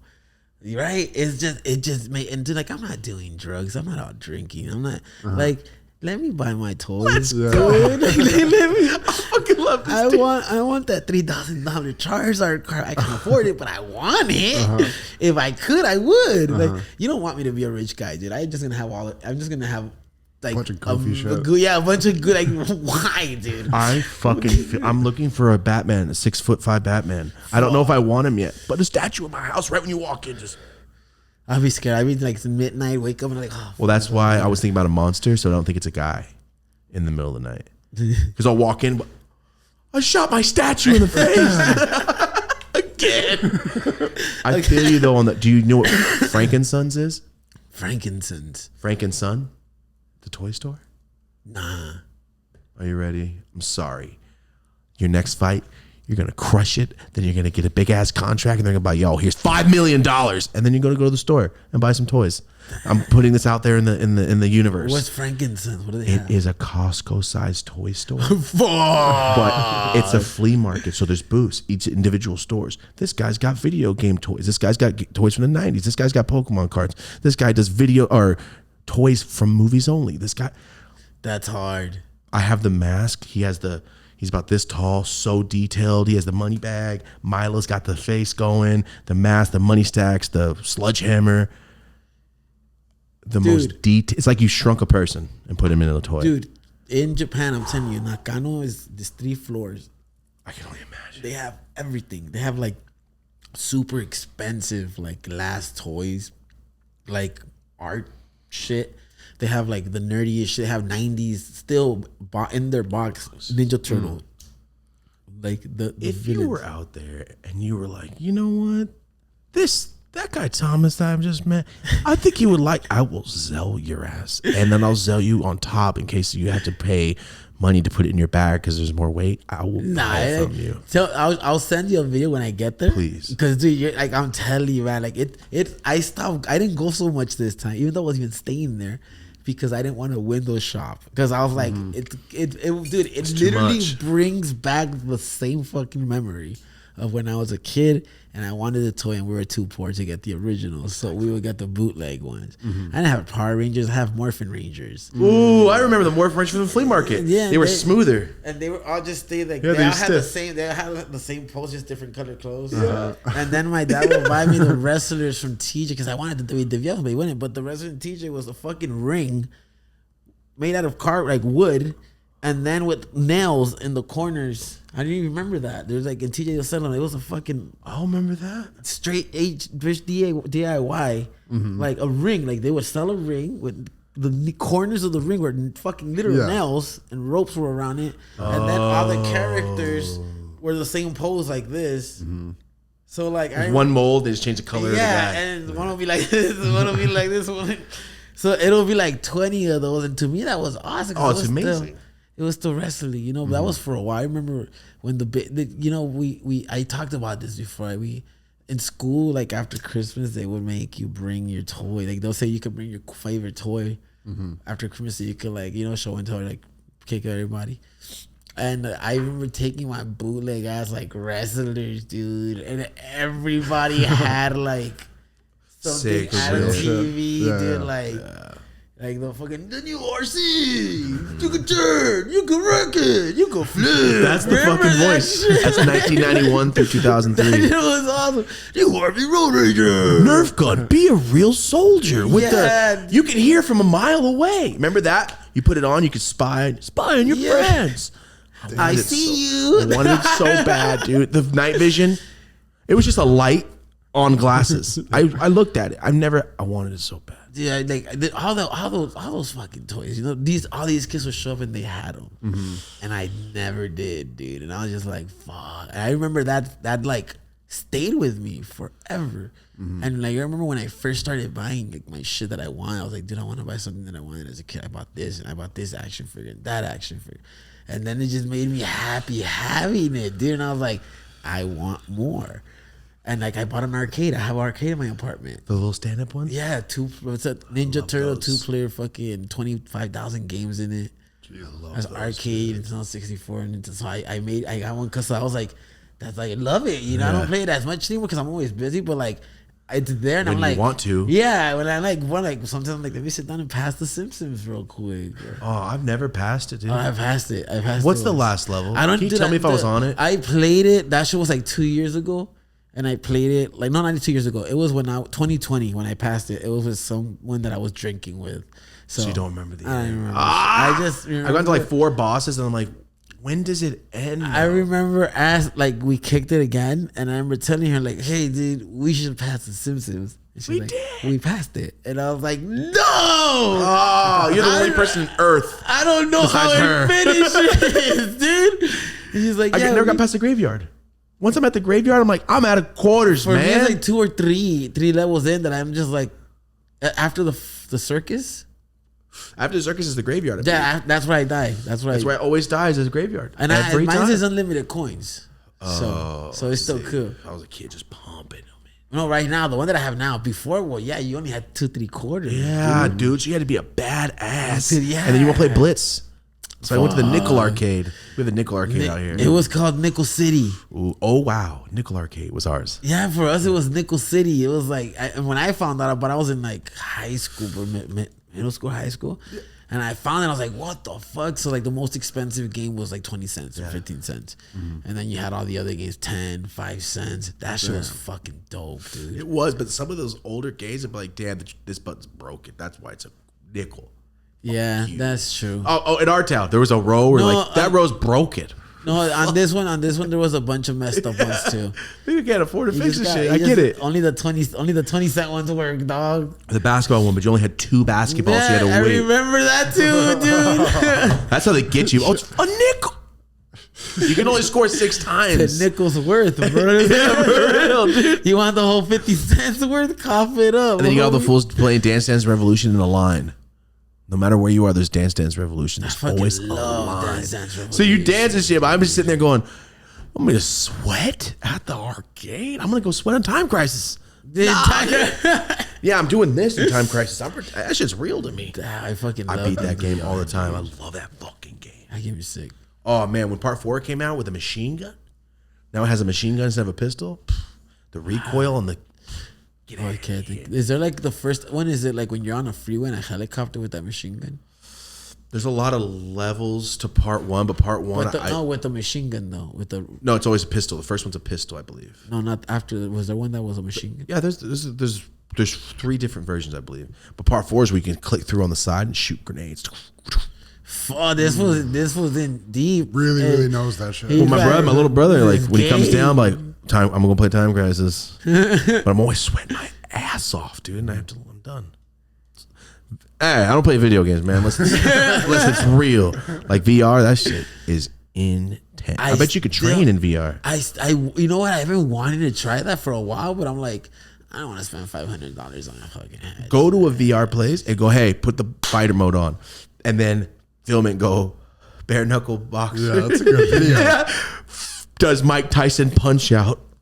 beat the shit out of Mike. I feel that fool would kill me, dog. No, in the game, Mike Tyson's punch out. I'm just saying, that fool would kill me. Even in the game, dog, I'd be too intimidated. Like, oh, I don't want to eat mushrooms. God, there's mushrooms in this game. Fuck, I would. Can you imagine that? I mean, mushrooms in VR? I don't think I'd be able to do it because it'll bug me having it on. I'd be like, I'd be sweating too hard. Do you like shrooms? I love shrooms, but I only do it medicinally now. I have a shaman in Mexico. She's my friend. She doesn't like me calling her my shaman. She's like, I'm not your shaman. I'm your friend. I'm like, you're right. All right, you're my homegirl. Because she is my homegirl. Like, Cool. but she's allowed to give medicines. And she had a shaman come over one time. They gave me a ceremony. I was able to be a part of a ceremony, and it was fucking crazy. But mushrooms was what I did before that, and that kind of helped me with a lot of problems, dude. Like quitting drugs. I took a very heavy dose. Fucking depression. There's time when depression, it's like it's time, you know. It's a clean, like spring cleaning. Yeah. It just clears your head out, or lets you see what you have in there. I haven't done a trip since 2022. I did my last mushroom trip before my fight at the beach in Sayulita, Nayarit, by myself, the fire. And that was the last time I did it. And when I came back, 2023, I was going through all that shit, like that depression, the weight, and like trying to get through it. And I hit up my homegirl, and she was all like, I was like, I need to go back and maybe do a dose, you know, and feel good. And she's all like, I remember what she says, like, you could come back and do it. She's like, but the medicine isn't gonna fix you, you know. It has to find you, and like, so the medicine's only gonna get you so far. You gotta deal with certain things yourself. So when you start looking for it, it's not gonna put you where you need to go.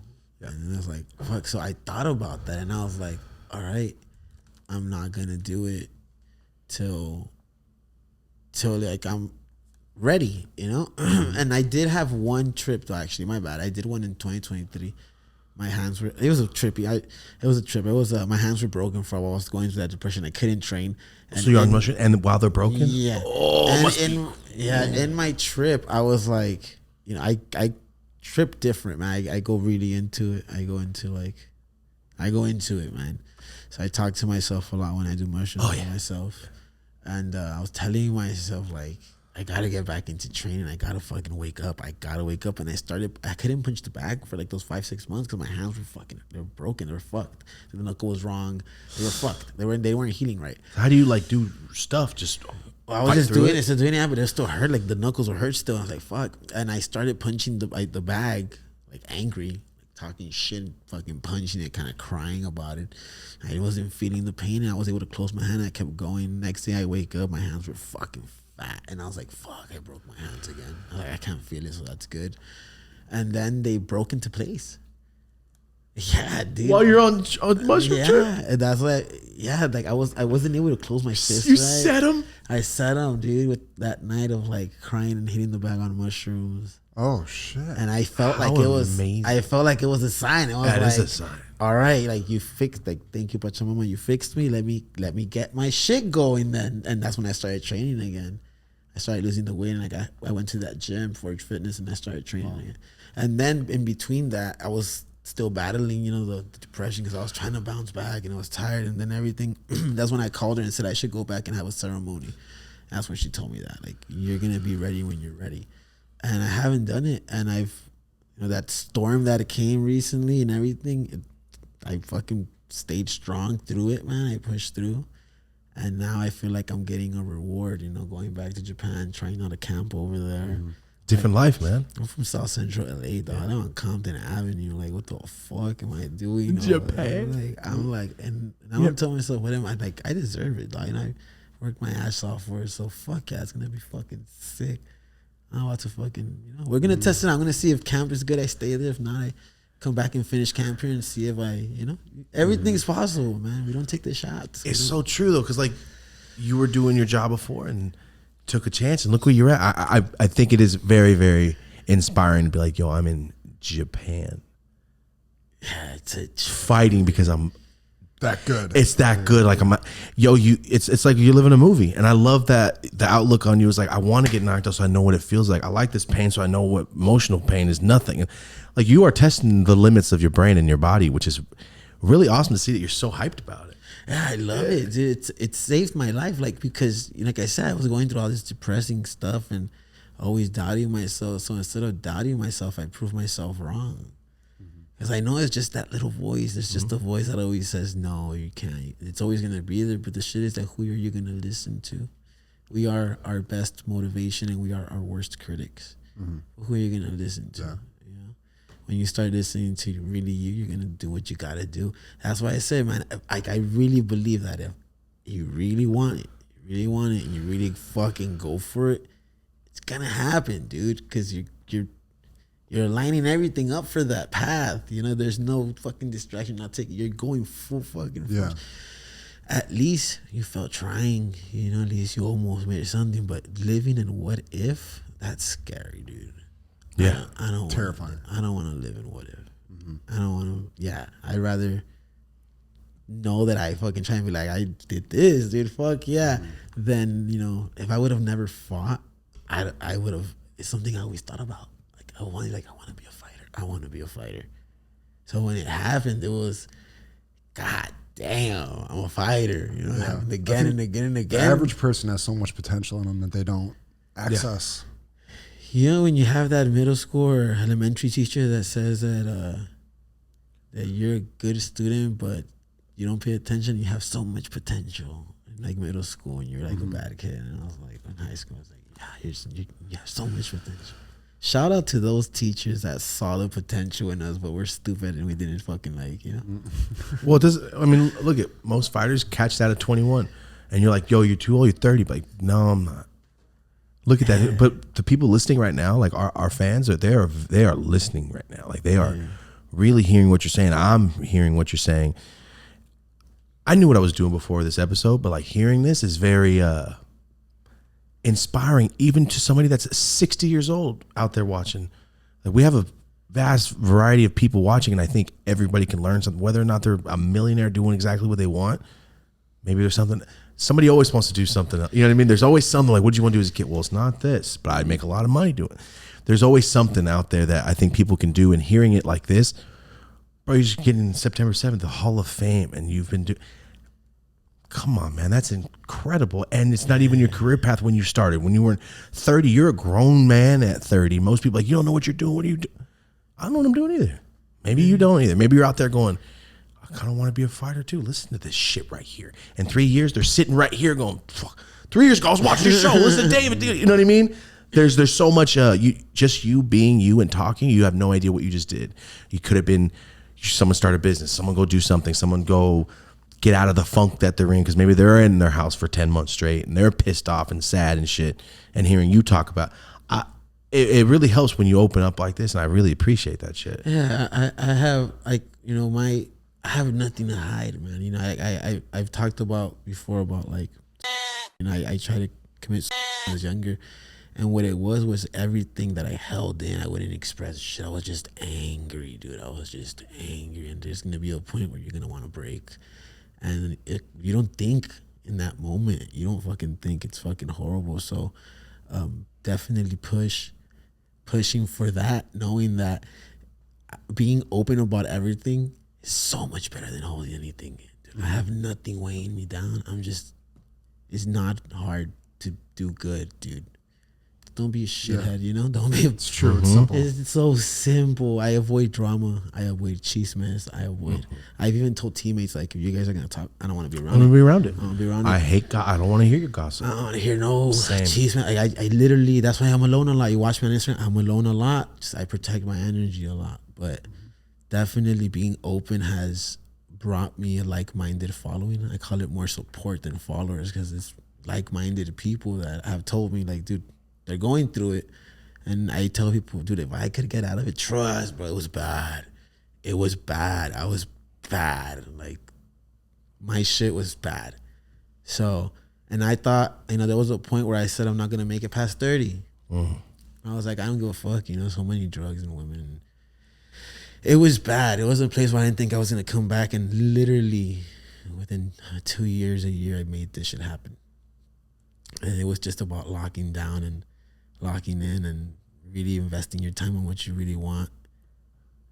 Catching patterns, Was there anybody you listened to or watched during that time that you're like training and changing things around? When I was like in that little change, nah, I was just by myself. You don't even use medicine, bro. I feel like you just type of tough everything out. And I was feeling. What happened is I started doing like acid and mushrooms.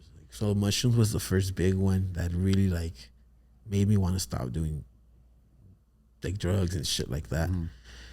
And I went through a point where I was like, I'm not gonna be with women, but then I started doing other shit, still being involved with women. So then I was like, fuck, I'm still doing the same thing. I'm still hooking up. So there was like around the time I was doing acid, I was like, one night I had a trip and I was just like fucking tripping 2 tabs in, just walking in my sala. And I went back on the bed and on the wall and I slipped to the floor and I was just like looking down. I had a bottle of wine and I looked at myself. I think I was recording too, and I recorded my legs and I was like, shit. And then I just laid and I just was like, I don't want this. Like, I don't want to do this again. Like, I'm doing the same shit. It's just not a beer. It's fucking wine. It's not sad chicks. It's like still chicks, but you know? I was like, I don't want to do this. So then that's, I stopped and I started focusing into the fucking fighting. It fucking came through and it paid off. In that depression, I just said, fuck it, with tears, not wanting to do it, just saying do it. Every day was 1% better. And it adds up and you just got to do it. There's no answer to getting out of depression. It's just doing it. So get the fuck up and do it. That's it. That's it. I heard this author in this book I'm listening to said, you're not your thoughts, you're your actions. Yeah, 100% that. Because when you feed into it, you believe it, and you're there. You're there in that hole because you believe it. I'm not shit, I'm going to stay here. And it's so hard to give yourself positive feedback when you've gotten so much negative in it. But you got to practice it with yourself first before you accept it from anybody. In the end, doesn't matter how many people love you if you don't love you. Yeah. Yeah, I mean, look at Tyson's story. Man, that's hard, dude. It's fucking hard. Yeah. It's fucking hard for a lot of us. You know, so I'm still working on it. I feel you. So, you know, I try to advocate a lot for mental health and I always try to talk about it. And I'm very open about it. Just if I don't care about being famous or becoming this and that anywhere else, if one person could get something out of what I said, that's enough, dude. Yes, it's gonna resonate. There's so many people who go through what you just talked about. You know, the thing is that growing up, we didn't have this shit being open. You know, we didn't Just talk about yourself in your room. Yeah, we didn't have this shit, dude. So you know how hard that shit was being an angry kid. I had to go through depression to understand it. If we could save someone that trouble, just at least a few steps, at least a few of those episodes, you know? Yeah, exactly. 100%. That's good enough. Makes it all worth it. Yeah. You don't have to go through all of this. We went through it. Trust me, it's not going to go well, bro. Someone's going to listen. Hopefully. I got a question. When you went down and did the ceremony in Mexico with the shaman, was that mushrooms or was that like some ayahuasca type shit? No, it was, that's a story. I'll tell you everything. Because I've heard about those. I've known people that have gone down there and done those little excursions and stuff. So I was in Sayulita and Nayarit.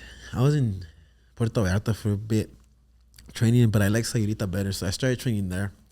They had pushed 2 dates already for my fight, so all my money was going to waste. I was like wasting money in Mexico and Miami. The team was breaking up. We had a solid team, so when the team was breaking up, I decided to dip with a little bit of money I have and go to Mexico. So I go to Mexico with a little bit of money, start training one spot. I like another spot better. So I go to Sayulita better.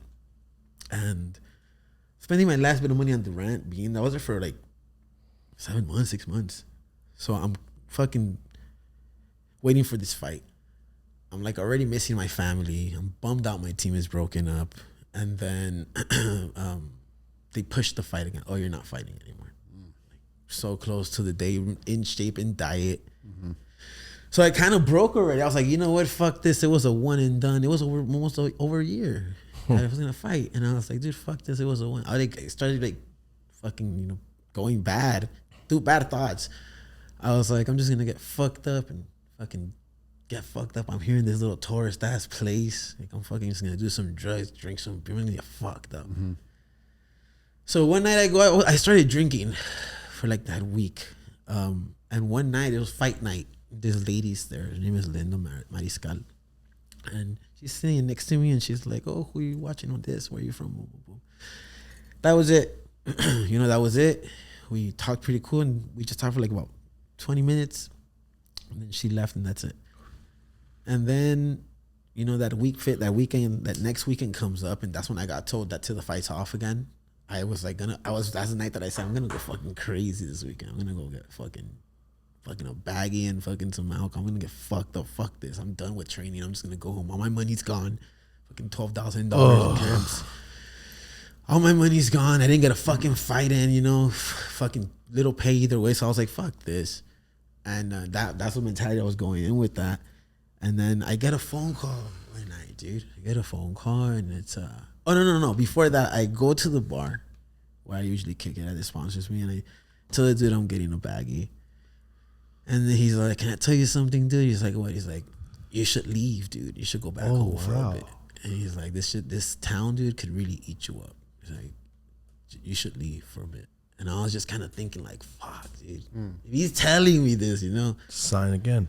I was like, fuck. So then I go back to Puerto Vallarta and I'm about to leave. I'm like, you're right, dude. I dumped the bag I had. I didn't do it. I dumped it. I was like, I just felt like I need to leave. I was like, fuck. Because my mind was That's like, a real moment. yeah. You dumped that? Yeah, I dumped that. No, that's real. And I really wanted it, dude. Oh, man. I remember going to the bathroom and even about to take a key before I dumped it. I was like, I went like this and I went, Just take one.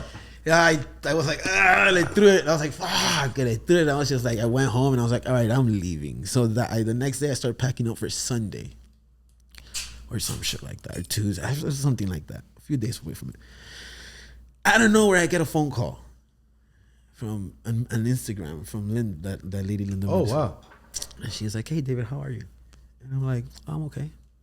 And she's like, I feel like something for a reason I met you that night. And she's like, how are you doing? And I'm like, I'm doing good. She's like, no, how are you doing for real? And I told her, like, about to lose my fucking mind. Mm-hmm. And she's like, I didn't even know this lady, but I just felt comfortable telling her, like, this, like, I'm fucking done. I'm leaving home. I gotta go back to work. And she says, I think I met you for a reason. She's like, I do temazcales, like those hot huts with like ancestral prayers. Oh, wow. Yeah. And she's like, I am having a shaman come from Mexico City, and I want to personally invite you as my personal guest to the ceremony of Gambo and Bufo, the toads. Oh, wow. So she's like, I'm like, I don't know, like, fuck, but something's telling me, like, and she's like, why don't you stay? And I go, like, dude, I already got my ticket. Like, and she's like, you could stay in it, you could stay at my place. And I'm like, what? He's like, I think there's a reason why, man. I think you should really try this medicine. I think it could help you. Like, something's telling me to invite you to this. So I said, I called my brother Dingy up, and I was like, hey, dude, so this is what's going on. This lady just told me that she wants me to come to Temazcal. I asked around her, and that she's legit. And he's like, well, dude, if you have like someone guiding you and a shaman is coming from here, and you're with the group of people, you could try, like, do it. Like, it's a once in a lifetime opportunity. I get these weird opportunities sometimes. I just got for a reason, though. And I just leap. Every time I get them, I have these opportunities. I leap and something big comes out of it. So I stay with her. She kind of starts giving me therapy, like talking to me about why am I feeling the way I'm feeling? Where's this anger coming from? There's a lot of anger, dude. And, the day comes and she's like, we go to like this beautiful fucking piece of land. And there's like, I guess some people that they knew they were going to do the medicine. So the first was Cambo. And they like burn your arm like with a stick 5 times, and they peel the little carnitas, 5 little marks around. You peel the skin off? Yeah, just like they barely like, and then they scratch off that little. Oh, got you. Just to like, just to open up. And then they put like a toad poison or something on you. I never seen anybody do it that way. And then you start throwing up. You gotta drink like 2 gallons of water. You start fucking throwing up like heavy. And I threw up like all this yellow gush and slime. And then she's like, I was like, what the fuck? The guy's praying. I was like, you're doing it with this tambor. And then after that, she's like, oh, we're gonna do the bufo now. Like, it's a very strong medicine, And she's like, but I think this is the one that's really gonna help you. And I'm like, well, what is it? She's like, it's a toad. The pores of the toad, they squeeze it. Comes out. Comes out, yeah, and then it dries up and it becomes a little leaf. And when they smoke it, it's like pure DMT. So this is how like our ancestors used to have visions and shit. You do these in combination with each other? Yeah, first the cambo, then the boof. After you do the cambo, you cleanse. Then and like an hour after the guys do the boof. So you go. So I go and have my trip. Remember, I was losing my fighter like hunger, and I was like kind of like I'm done. And mentally, I was done, dude. I was like I'm done. The one person, nobody wanted to go up. One person went before me, and she had like a beautiful ass trip. She was like, "Hi," just like waving at the sky, and I was like, "That must be nice. You have no demons. Congratulations." Dick. That must be nice, dude. I could never. So I'm like watching. I'm like, oh, dude, this is gonna be like. I knew like the whole time everybody was talking. Ready, yeah. I was fucking like I knew, dude. I fucking knew it was gonna be something intense and hard. So like the first person that goes, she hit it. She was like, and she got her mouth off quick. She was scared. She still had her trip like for 10 minutes, 8 minutes.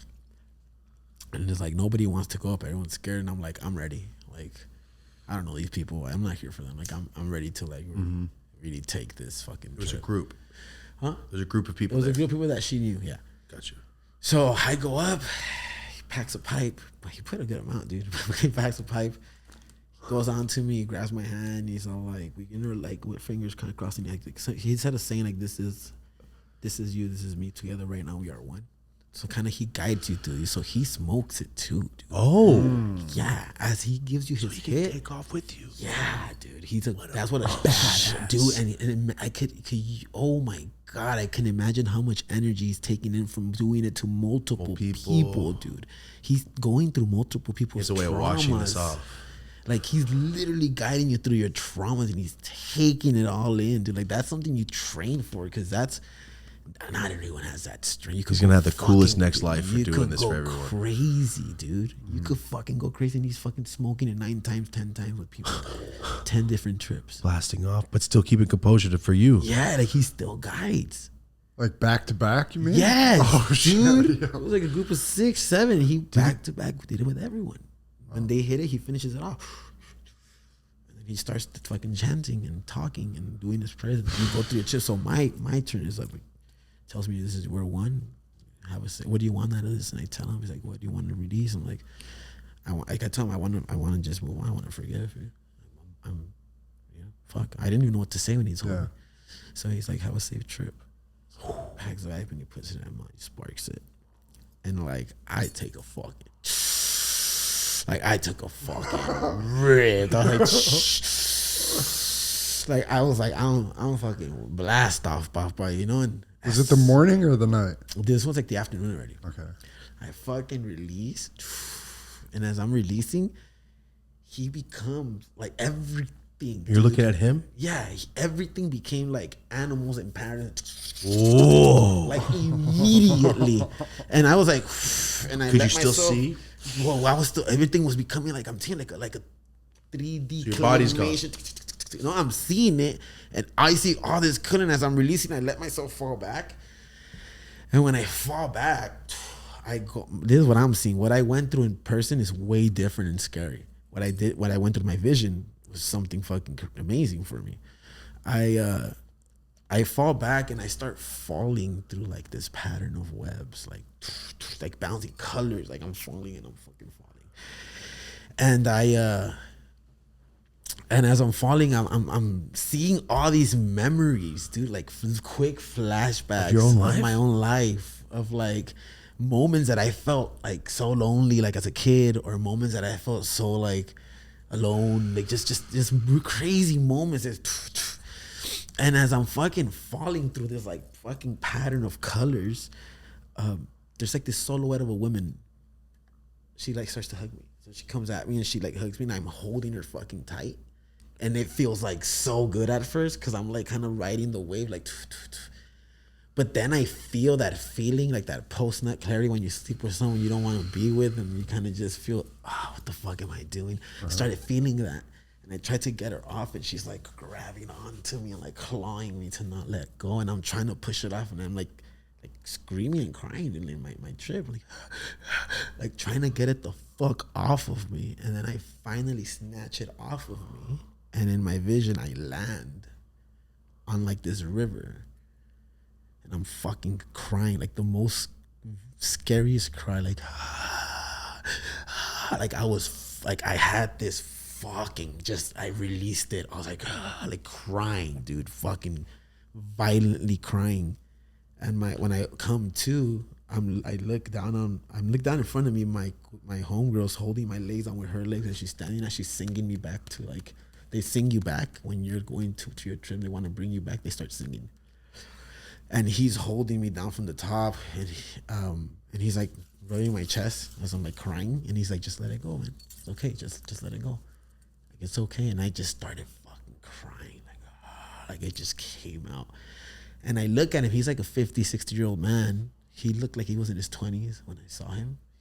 She had like the fucking feathers on too. And I see my homegirl had like, she had all the Nahual wear, the Aztec gear, all the feathers. Whoa. The fucking sun was behind. I could see, like, dude, I was able to see her, like, bringing me back as I'm crying. Like, she's right in front of me, standing in front of me. I'm just like crying. And then I lay back and I look at as I'm like letting go, like my cries become less violent, more kind of at peace. Cries like kind of like, fuck, it felt so good, dude. I look down at myself and I have Nahual fighting gear, like Aztec gear on. I had a falda on. I had the vest. I had fucking feathers on me. And I looked at myself. I was looking at myself and I was just telling myself, I'm a fighter. I'm a fucking warrior. Like, I can't stop. Like, this is what I'm meant for. This is who I am. I came back to LA with no money, dude. I was broke after that. Came back after that trip, and I trained in the park with this chick that I met there. She just helped me move around. Trained ourselves. Went to Planet Fitness. No coaches, no midwork, no sparring. 3 weeks before I went to Zacatecas for 2 weeks of training in altitude. Did one sparring session that whole camp. Maybe 3 midworks. And I fucking beat the shit out of this guy.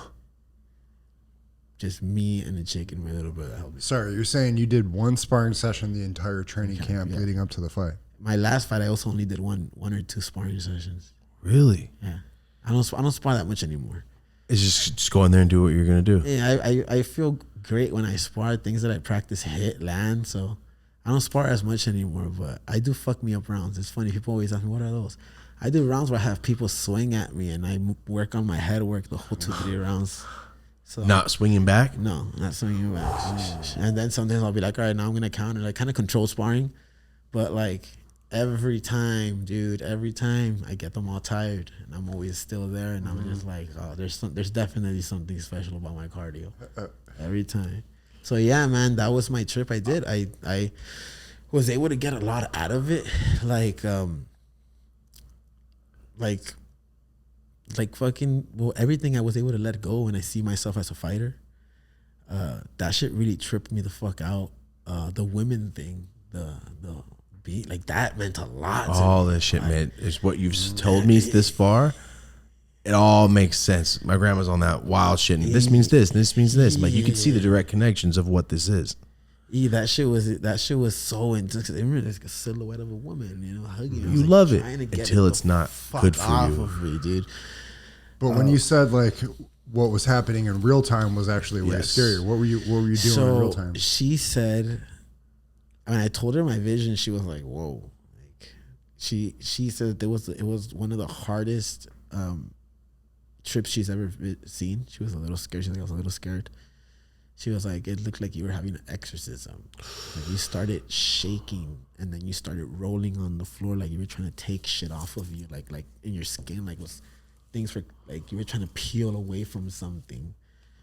And I was like, what did you see? And I was like, I told her, and she was all like, whoa. That makes sense. And she was like, yeah. And then like he's like, when I started singing, you were rolling around. So she's like, I locked your legs with my legs, and then he held you down on his lap with his hand on your chest, and you started crying when we started singing and bringing you back. So yeah, so when I'm tripping, he like bring them back with the song. She starts singing, and it brings you back. It's a trip, dude. Like I don't know where the fuck I was at, but it wasn't Earth. It wasn't. How long did it feel like you were gone? It felt like long, and she told me my trip was 20 minutes. Oh wow. She told me that my shit was long. I'll say that's the longest. I've watched the documentaries on that. That shit's long. Yeah. But for me, she said I had like a 10-minute trip, and then like the other 10 minutes for me like coming still back too, like on the floor still crying lightly, and I kind of just taking it all in. I was still going through shit after. Yeah. Like I was letting go so much shit in that little moment, and it fucking saved me, man. It brought me back to wanting to fight, and I did it in a fucking park. That's how badly I wanted it. I did it at a park with the chick that I met at the park. She'd just go and move with me, shadow box, and like do drills and weights. That's it. I gotta say, man, you're a really good story. It's because it's real. That's why. No, that's why I'm saying, like, I tell stories. That's what I do. You're a really good storyteller. When they're real, I was there the whole time. Now I get it. Now I get what people. I love your story. I'm like, yo, I love yours. That was right? very intense. The Aztec thing. I told Marty, like, our fans have heard this, but I'll just tell you briefly. Like, I did like 7 grams of shrooms. I'm tripping, and I'm floating in the sky, and all I see is this red-ish clay Aztec face sundial, and it starts to turn, and my whole trip, I'm in the sky. I can't see my body. I could see the earth. I could see everything, and it's just this sundial in space, and it's got like the calendar and the face with the tongue out, and like he found it. He actually found it online. The exact thing I had a trip on. I had never seen this shit in my life, and he was like, "Is this what you were talking about?" Yeah. Years later. So when you said that Aztec shit, I'm like, oh my god, what is this? What's going on? People are really connected to shit. Huh? Jungle creatures and everything are like infused into the like medicine of it itself. I've heard like when Mike Tyson talks about it, and I mean, man, it really, like, I'm telling you, it took me to, like I said, it takes you where you have to go, not where you want to. Like, I saw a lot of shit in my childhood I forgave myself for. I saw a lot of things that I was just like, I forgave so much in that trip, but the final vision of my trip was me seeing myself as a fucking warrior and I was in the lake. Like in my vision, I was in the lake, and the water that was running through me was like washing all these colors off of me. It was colorful, dude. I was like, and I had the vision of my shorts. I kept that shit, stayed in my head forever. I tried to have them designed for my 3rd fight, and they didn't come out like my vision. Then my last guy, fucking Marine Taylor, he's like, I told him, this is my vision. He showed me a prototype, and I was like, nah, look, like this. And he's like, we're gonna make a crocodile skin. And those were the shorts that I designed off of my vision, man. I designed those shorts off of my vision. This was a trick. Get out of here. I designed those shorts straight out of my vision. I'm so happy that you came today to do the show. This has been, that story was so damn captivating. I don't even know what to say. that's probably our best trip story. That was the coolest trip story I ever heard. It was. And has that really stayed with you? Like the stuff that you let go, is it gone? Yeah, a lot of it definitely is. It's all about practicing it too. It's not just saying it's gone, because if you go right back to it, like you pretty much go back into your same pattern. So it's practicing it. When I fight, I become that person. That person is me. That used to be me all the time, angry, ready to get fucking hit, hurt, ready to take some pain. I've learned how to like keep them away. My family doesn't need to see that guy. My future wife or girlfriend or kids and whatever, they don't need to see that guy. That guy's only allowed to come out when I'm in fight month or fight week or training camp, where I have to be that animal and that beast, and I let my ego come out in a healthy way. I'm allowed to punch people. I'm allowed to hurt somebody without going to jail. I'm allowed to get hit. I'm allowed to receive pain without hurting myself, kind of. So it's, to me, it's like a release, man. Fighting isn't just like, let's get famous and let's make money. For me, it's therapy, man. It's like, I fucking love this shit, and you could tell I love it when I fight. I don't just say it. Like, I'm in there having fun, dude. Mm-hmm. Even though I'm getting dropped, and I'm getting fucking eye poked, I'm still having fucking fun. That's right. Eye poke. That's right. I forgot about that. Seems a little intentional. You don't slap. You close. Why was your fingers out? Like I said, yeah, man, it's. Yo, man, for everyone out there that doesn't watch fighting, I suggest you go watch your highlights, because the highlights they put on YouTube are incredible. They do such a good job. BKFC does a great job on showcasing their fighters and the fights and the clips online. Nah, not me. Nah, I do my own promotion. I'm saying, go watch the YouTube highlights, because there are highlights. Yeah, there are highlights. Yeah. No, if you want to see, because if you guys love fighting, if you don't love fighting, everything you just heard here today, I had never heard another fighter talk like this before. Like, you're not a world class. I won NCAA championship 3 years in a row. Blah blah blah. Like, no, I was doing my own. It's the opposite.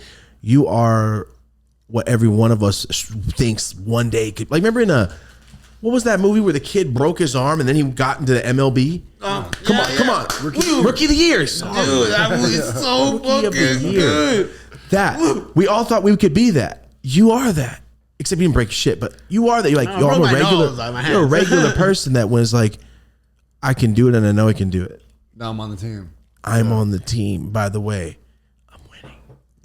Yo, this was fucking sick. And you're going to Japan tomorrow for how? Well, you don't know how long. Well, for now it's gonna be 3 till September 5th, because I got the induction on the September 7th here in California. Gotta be back. Yeah, and it's open to the public. I think it's like $20 a ticket. Where's it gonna be? Here in LA, like somewhere here in LA. It's like it's close by, like the downtown area. Nice Place. Yeah, Incredible, dude. so we're gonna do that. I gotta come back for that, and then I'm gonna see, like, money wise, I gotta lock down some sponsors if I want to do this, because if I leave, I have to leave my rent paid. Yeah. So I lock down sponsors. I sell sponsor packages, and whenever I do that, that's what keeps these camps from going away. That's why staying here, it was easier, because all I gotta worry is about my rent. I don't gotta worry about expense somewhere else. Even when I was in Mexico, it was cheap and I was sponsored a lot, but you're still paying rent back home, and you gotta you want to take care of your team too. Yeah. So yeah, I gotta see where I'm at. Like, I could survive with $2 a day. I'm Mexican, but I'm on a diet. I'm not broke. Like, eat vegetables and chicken, homie. I'm good. Yeah. I know how to survive. So I just gotta see: is it gonna be worth my move? Like, is everything a good move over there? Like, I want to know how I feel. The thing is, to me, I'm all about energy, and I really love the respect that Japan has and how clean it is, and how just great people have been to me over there.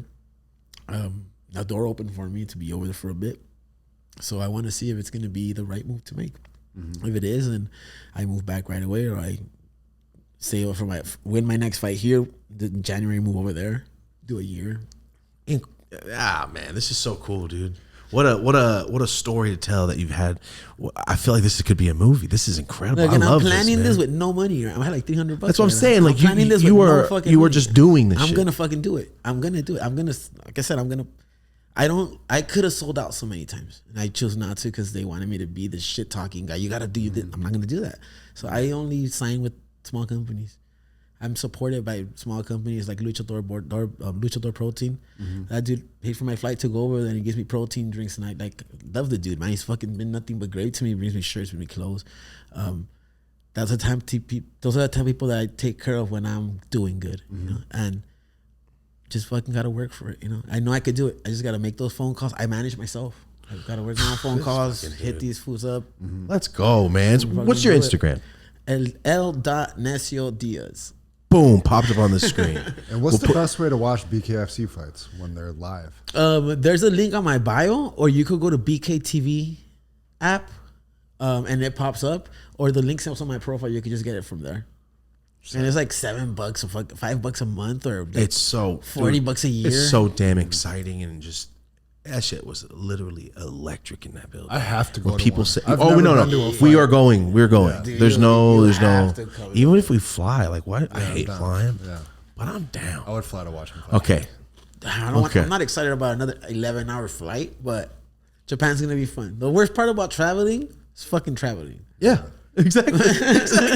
Damn, 11-hour flight. Let's go, dude. I gotta download Sunday. I just watched The Boys on the last flight. Yeah. So I have to Season 4? Yeah. I like the low key. Season 3 was more explosive for me. Of course it was. The ending of season 4, I was like, yeah, I was like, come on, bro. I guess this was like the lore to the what's about to happen, but it's like, I was like, don't waste a year of my I want life. Homelander to make people explode. I want to see We've been waiting terrible for 2 shit. seasons already. Come on, dude. You know he's gonna fucking This full snap. butcher. I'm like, oh, you're strong now? Kill somebody.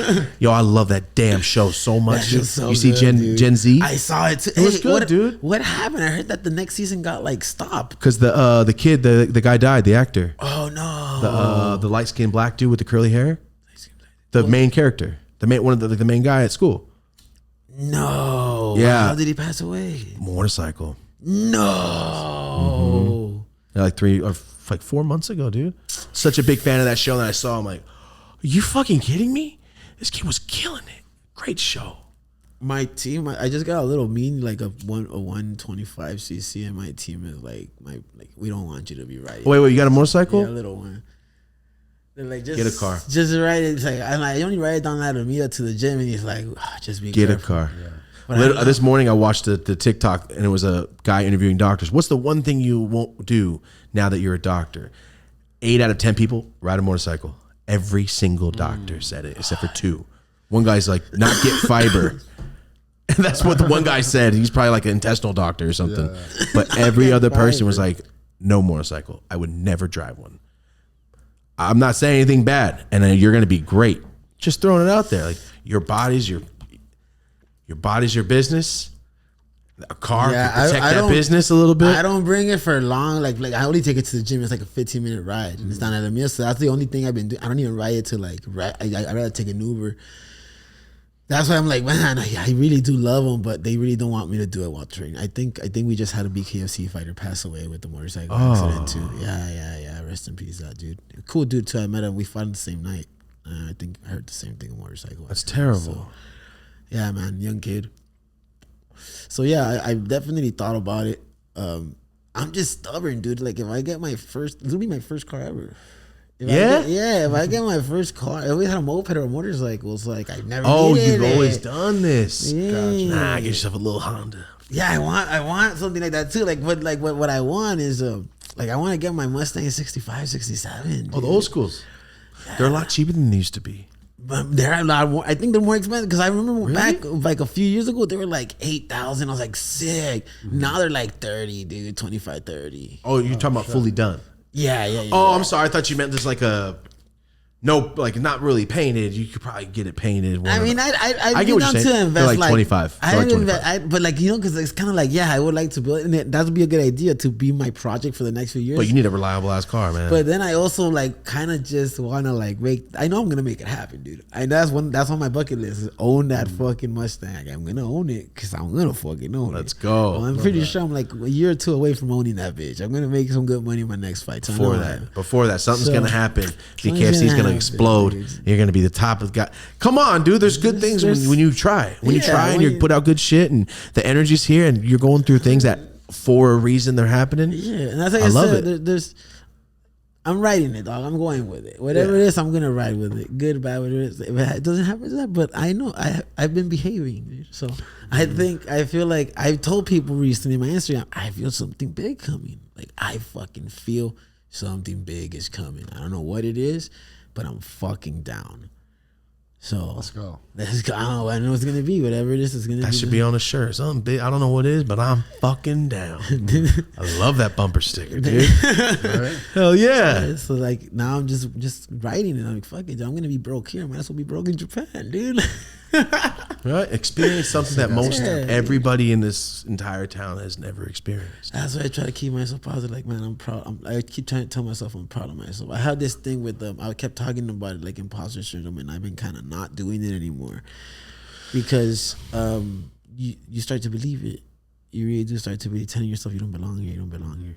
You know, you're gonna start to believe it yourself. So I was like every morning, just like, yeah, fuck yeah, dude. I've earned this. I worked hard. I deserve it. I like that. You're losing weight, dog. You're looking good today. Yeah. You gotta be that. You look a little voice. better. Your jawline is coming. Are you back. taller? Damn, dog. Damn. You know, any little shit I tell myself like that, and like it's just self love, man. Motivate yourself. It works, dude.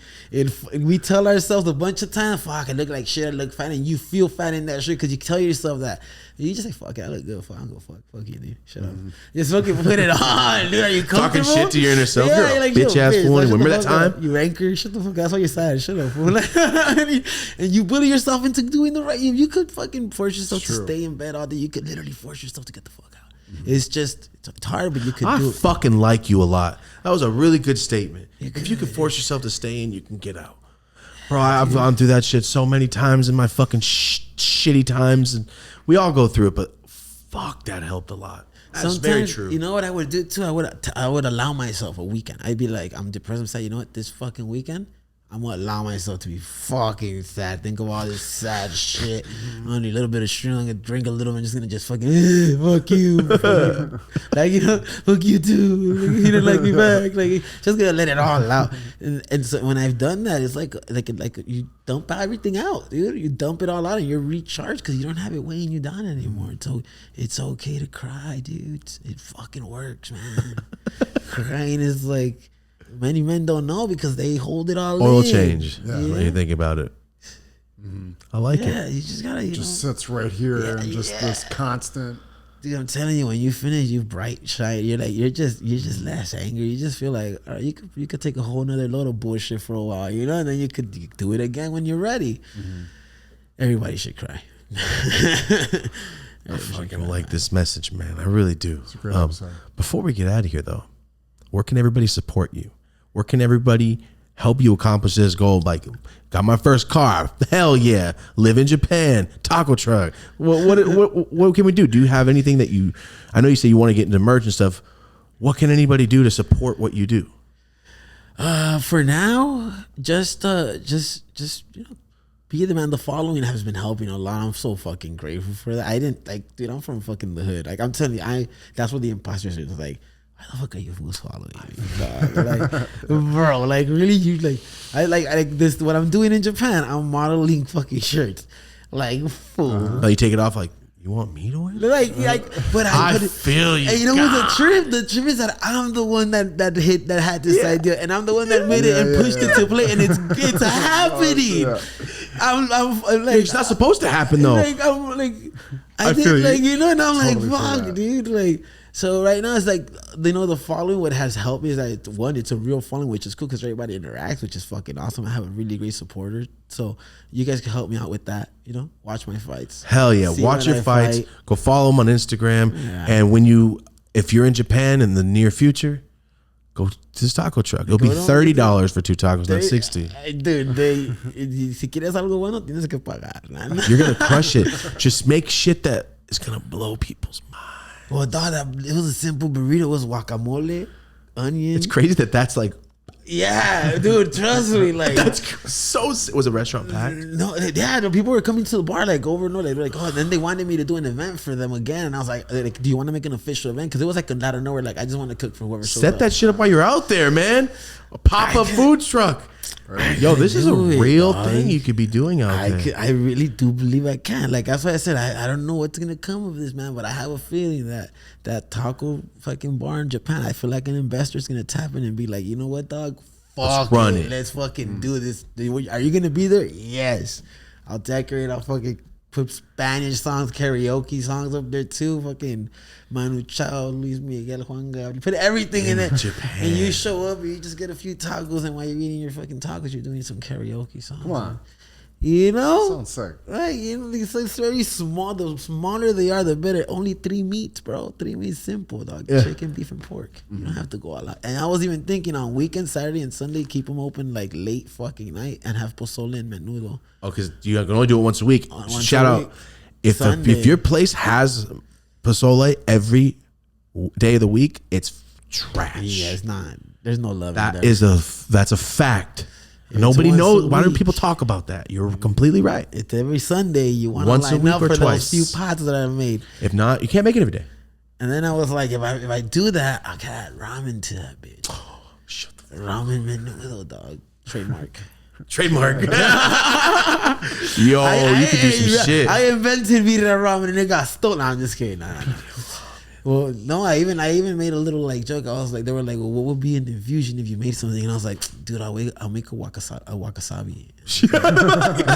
Hot as hell I'm like, it's a guacamole. guacamole with a little bit of wasabi. And they were like, that's fucking genius. Have It you is. tried it? It sounds delicious. And I was does like, sound good. I haven't. Dude, I should fucking. So, Damn, dude. After your fight, in 10 years, you're just going to be on the Food Network. I'm down, dude. Mustache Missing up, cooking. teeth. No, I got meats. I got meals you can eat with missing teeth. Don't even trip. I got you, dude. Oh, I have one more question. While you were out there, Japan has the big ass Chicano culture. Did you see it? No, this time I didn't. I got to like talk to some Yakuza dudes. It was a trip.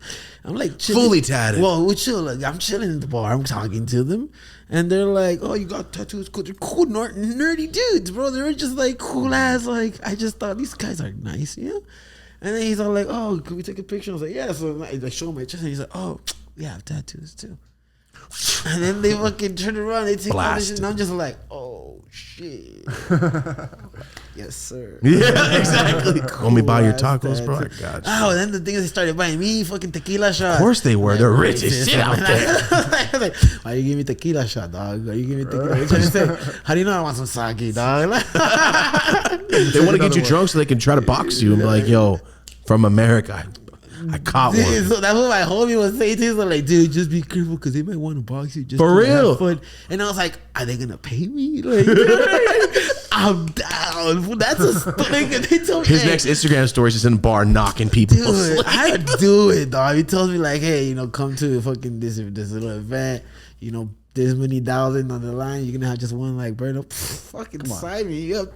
Yeah. Damn, you're in a John Claude Yeah. Van Damme life. He's in Double I'd Impact. go or lying something. hard on them, dog. This is I'd go sick. lying hard on them. Fool. If I'm in Japan, it'd be lying hard Japan edition. Fool. It'll be Corazon León instead, bro. Like it's in Spanish. Out of here. Yo, I like that you had Japanese words with a Mexican touch to it. Right? It It's sounds like effortless. hilarious, Yeah. and it almost works. Japanese, you could read it in Spanish, dude. Think What? about it. Read konnichiwa. You're reading in Spanish. Konnichiwa. Well, you're in Spanish. Konnichiwa. You're reading it in Spanish. Arigato is in Spanish. Arigato. It's the same way you pronounce it in Spanish. So like you read Japanese in Spanish, you could pronounce it. They told me your Japanese is really good. How do you do it? And I said I read it in Spanish. Oh, like the accent? Yeah. This was just solved education. I was like, that was a little easy. I might be autistic now, you know. Yo, this guy's not. He's like, he don't just fight. He'll solve world problems. Yeah. Wasabamole. Or Wakasabi. Wasabamole. Wasabamole. That's the got a bootleg type too. edition, dog. Yeah, that's the one that we get, and then you're like real poor, and then 10 years you're. That's the store brand one. Wasabamole. That's the Whole Foods brand Hey, when they that's try to like Wasabamole. steal the culture. The Morphin Ranger brand. That's the Exactly. Morphin Ranger brand, dude. Damn, I remember all the flea market toys. They were just shells of toys. They weren't. They didn't have like stuff inside. They were just like Yeah, the shells. They're just Yeah. and they're all the same mold, Yeah. just different This colors, dude. or this. This or this, and, and you can only move Yeah. like that. You know which ones I really like? The ones that had stretchy legs with the rubber bands. Of course. Those were fucking fun. They're like little soldiers, SWAT army men, like this big, and you could like stretch their legs. They had like a rubber band holding them down. my favorite like WWF stuff when I was a kid was the wrestlers that didn't really move. They were kind of rubber, and you pulled them. And they go I like the ones that back to the move, position. dude. I'm saying I like those ones because they were just fun to stand. But the ones that have joints, like when they did like Triple H, Edge, and they started doing all the joints, Mankind when he can move his wrists, And the kid it was a does whole different story. fingers too, dude. The evolution of toys, man. I love this. This Once is I great. get rich, you're just gonna see like, why did he go poor? Go look at his house. Look at his room. Because it's, Oh man, I feel you. This, yeah, dude. I I love have my it. buy toys so much. Can't wait to. There's a lot of people like that. You'd be surprised. I know that's why they have cool shit, dude. Those are the dudes that I want to be like. Dude. Exactly, Like, dude. I walked into my homie Dave's. He has a dinosaur, a toy. It's a toy dinosaur, but it's like 5 feet tall. Oh shit. How pretty fun, man. There's a dead Bart, but he's like 4 feet tall. He's got a skull coming out. It's all detailed. He's like this wide. Man, I want like Bruce Wayne money so I can go, Alfred, go find me this sick ass toy. Stretch Armstrong, black hair, 1999. Go find it. Oh, could you imagine all day just toy hunting and being like so rich? Here, kid. Here's $500. Get anything you want. I'm out of here. That'd be fucking cool. Be like, just live the Richie Rich dream. Dude. Yeah, Richie Rich had the coolest. I don't need friends. Or Do the you blank see check. this? Live the blank check dream, dude. Macintosh. Yeah, I'm Macintosh. Prison. They just arrested the guy because I'm McIntosh. Like, this kid did it. The FBI agent was 20 on a date with this 9-year-old kid. Yeah, dude. She was a little weird. Hey, it goes both ways. Hey, man. Hey, what about Big? Oh, you mean when she was almost making out with a Don't 12-year-old they were boy? handling already, dude. They were already sleeping with each other. What are you talking about? Oh, yeah. You might have to believe. You remember Big with Tom Hanks? He wakes. It's opposite of Jack. Like, he was just like a little kid into a big body and was like, I don't know how to drive. I've never even drove. And some lady's like, I'm going to fucking. He's like, run it. I run this company. They live together after all their leave. There's a problem. They're in bed drinking coffee. Like, Yo, they're just. you're not wrong. He's like an adult out of nowhere, and then like at the end of the movie, she drops him off, and as he's walking away, turns into a he kid. becomes a little Oh kid. shit! And she's kind of like, Flip this story. Never be made. Never be made. It would never happen. someone should drop it. Nah, the Still starring Tom Hanks somehow. Damn, Damn, you're the guy now. Jesus Christ. Dad, it was a curse. It was a curse the whole time. Fuck. Damn, I love that you brought up Big. Let's go. Remember Little Monsters? Of course I remember Little Monsters. You talking about with Fred Savage? Let's go. Dude, Little Monsters. I just watched it recently on a plane. Really, Little Monsters? That's sick, dude. God, I love that damn movie. All right, let's get out of here. But what's your top 5 movies of all time? Fuck. Sorry, before we leave. All right, top 5 movies of all time. I can't put them on top like all in order, but I'll put them. I just put. You're gonna trip out. I love the Rocky Horror Picture Show. Sweet Transvestite. I just watched it recently. Show my little brother. It confused me as a kid. Yeah, no, I didn't know. I was But like, then, is that it? and then all I knew is that when I saw it again, I was like, these songs are pretty fucking sick. Because I remember I was walking around, I found it in Rite Aid. I mean, in Target, and I was like, I remember this movie from when I was a kid. So I put it on, and I watched it. What the fuck is this? You're aliens? And then like I was like, It's great. I want to watch it again. And I watched it over and over, and then I was like, dude, at that time nobody knows about this movie. Oh, everybody call me shit. You can't say on YouTube all the time as a kid because I like that kind of stuff. That's a cool. It's cool, movie, dude. It's a little wild. It's wild, 100% wild. It's Tim 100. Curry is in fishnets and lingerie the whole time. Right, you told me about this. Yeah, great Yeah, movie. it's great. It's a trip. It's a trip. So there's that one. There's definitely Friday. Friday's great. Friday has like it's one of those hit movies. It's too easy. That's like it's. If you don't like it, what didn't you like about it? Yeah, That's how I feel. That has to go. The Friday trilogy has to go there. You know. Love it. Damn, dude, that's a hard question. Another favorite movie? Those are my 90s ones. You know what, dude? I'm gonna go with the Disney movie, old school one. I'm gonna go with Lion King, bro. Just because. Okay. Wait, no. That one's a good musical. My favorite would be Pinocchio. Oh, okay. The lion ass toy. Yeah. Fucking good old settle ass kid. Smoking blunts with donkeys. What the fuck? You remember that? Said smoking blood. Smoking blunts like. You don't remember? I remember the scene, but just saying smoking blunts with donkeys sounds so. What Disney scene are you talking about? It's a trip. That one was good. Fuck, 2 more movies. I'm gonna go with horror. I really love horror. Okay, the Blair Witch Project one. Solid pick. Just stands in the corner. That Movie's over. That movie Scared the was shit like, out of me though. That's what brought me into loving found footage films. Like that fucking movie was. You ever seen Snow on the Bluff? Nah, That's a found footage film. It's funny. I gotta watch it. It's a hood one. It's a hood one. Why have I seen? Is it the one with the camera in the beginning? Yeah, I have seen it. That movie is fucking It's so ridiculous. funny, dude. They dude. back already? They that close? I'm like, this is not a real movie. That's when I knew, like, oh, this is a mockumentary. Gotcha. It's great though. Great the way they did it. I remember that. And then I'm gonna have to go with Blood In, Blood Out, dude. Oh, good shit. Blood In, Blood Out. It's just so Bound by honor. Just a lot of lines that are. Ready? Blood in, blood out for Mexicans. Goodfellas is for Italians. Yes. It's the same line. American Me is Godfather. Think about the length, how serious it is, and then Blood in, blood out's more hood, crazy ass kids. Goodfellas is I feel like it's the Mexican counterparts. Yeah, those are it. Those culture differences make a difference. Yeah, but right? But yeah, the ways you die, like you might get shot, but not over here. American Blood Me and was Blood Out. fucking great too, but Blood and Blood is just it's just tops it a bit. My you dad know? let me watch it as a kid, and we watched it constantly. Did you ever see Mi Familia? My Family? Oh, dude, you gotta watch that one. Who's in that? That Mexican fool with slick ass hair. He comes out, that one Mexican fool that comes out as a cop now in a lot of shit. Oh. God, he's handsome. I know as what you're fuck, talking too. about. He's I know a who you're great talking about. Fox ass fool. Everybody's like, It's not a. you know who I'm talking. I know He's you're a talking cholo. about. He's an OG cholo. He's all. He used to. He's kind of buff. He's a big he dude. has his fucking beard. He's like, He was in the end of Sons of Anarchy. He played the. No, it was, I think He so. played the boyfriend of the mom, right, or something like that. Yeah, that was him. That That guy. was him. He, Yep. Yeah, that was him. Dude, Yeah. I can't believe you guys narrowed that shit down. Yep. There's not very many Mexican actors that are pretty. That was Like, bitches love him, dude. That Not was many. like when I grew up, I want to look like that, dog. That was fucking just walk. He fucking. When I was a kid, I'm like, I like the way he dressed the night that in Blood and Blood Out when they smacked that fool on the fire hydrant. The way the dickhead that turned into a cop. I like the way he was dressed that night. And I was a kid, I'm like, that fool's dressed sick as fuck. Pachuco as fuck. Sick as hell, high ass dude. pants. It's like, God, that was tight. When they're cruising, he had a fit, dude. He had drip, And he was just sick, He had like drip. your uppercut. I'm like, he's the hardest person in this movie. And then he turned into the bitch.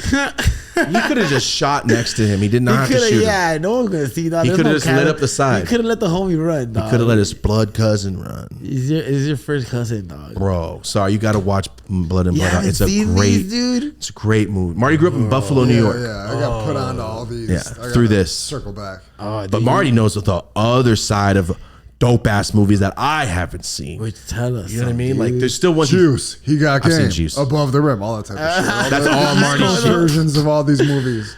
I thought he was gonna pop out with like Gummo. I was like, oh shit. Have you seen Gummo? No. Cock, dude.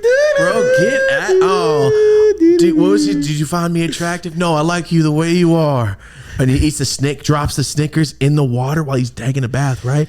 It's his most disgusting white trash movie. Oh, give me that rabbit. He's dead. He ain't got much meat on him. That's Why all the you trying quotes to I grab remember. My coochie pervert, Bro, Like, what a weird ass movie. what a weird movie. Wow, bro. Dude. You're like, you know a lot of shit that I know. This is awesome.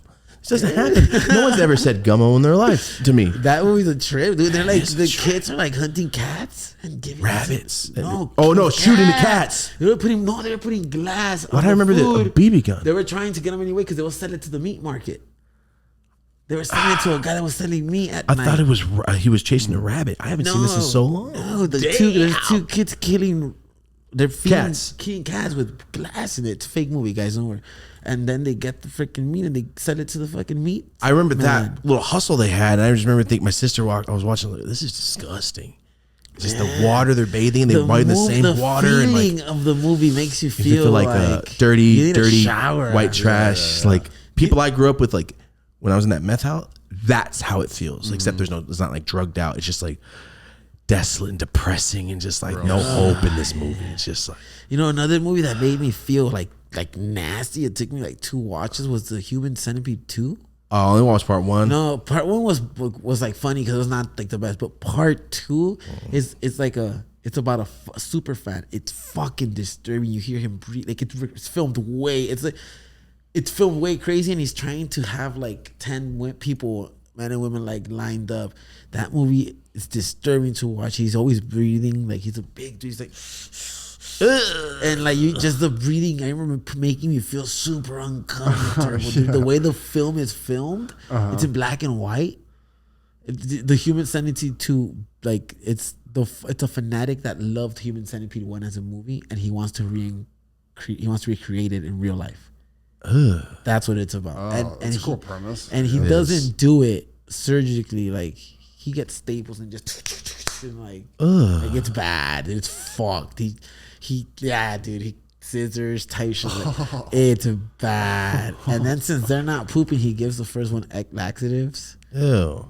Like, yeah, dude, you got this movie's fucked. As a collective, you pull away from me, I pull away from you. You pull away from me, I pull away from you, and we kill this person. Yeah, I mean, but the thing is that this guy didn't surgically remove the kneecaps. He broke everyone's kneecaps with the hammer.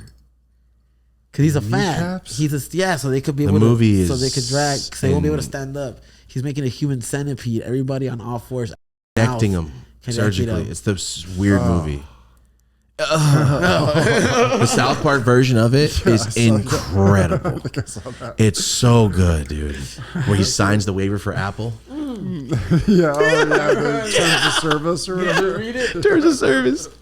All right. Sorry, we're gonna keep going forever. Thank you so much for being here, man. Thank you for having me, man. This was Appreciate super you. The fun, story, dude. everything was impressed. I love this. I knew it was gonna be fun, but damn, dude, this was a good one. This was fun as hell. I really, really hope to see you just break through with this because I feel like this sport is just like this. It's about to go and be completely mainstream. Right now, it's popping up on my YouTube homepage. Not recommended, like on the homepage. It's Blowing big, up, dude. It's blowing up. It's all, I love it. I love seeing this. Your story makes me want to watch it even more. And for everyone out there that hasn't watched it, just give it. If you like fighting, you're gonna love it. If you're on Instagram, go follow his Instagram. Will be linked in the description.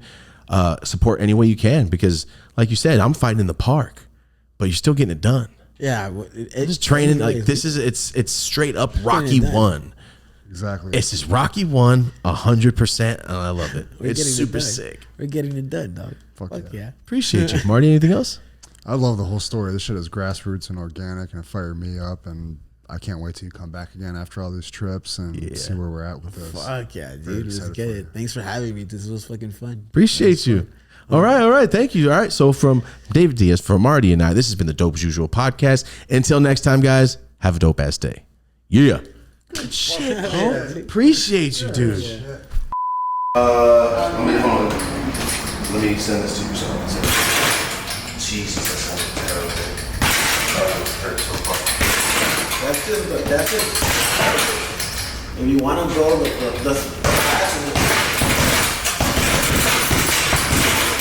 I don't want to get hit by that. you gotta snap back. So check it.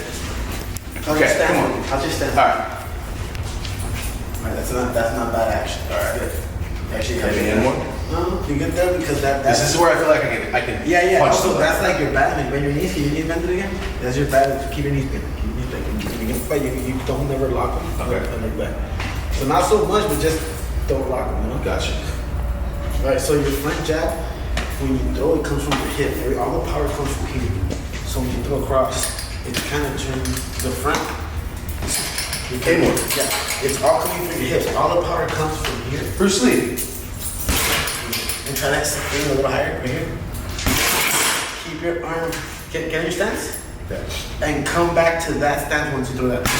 Yeah, right there. All the way back.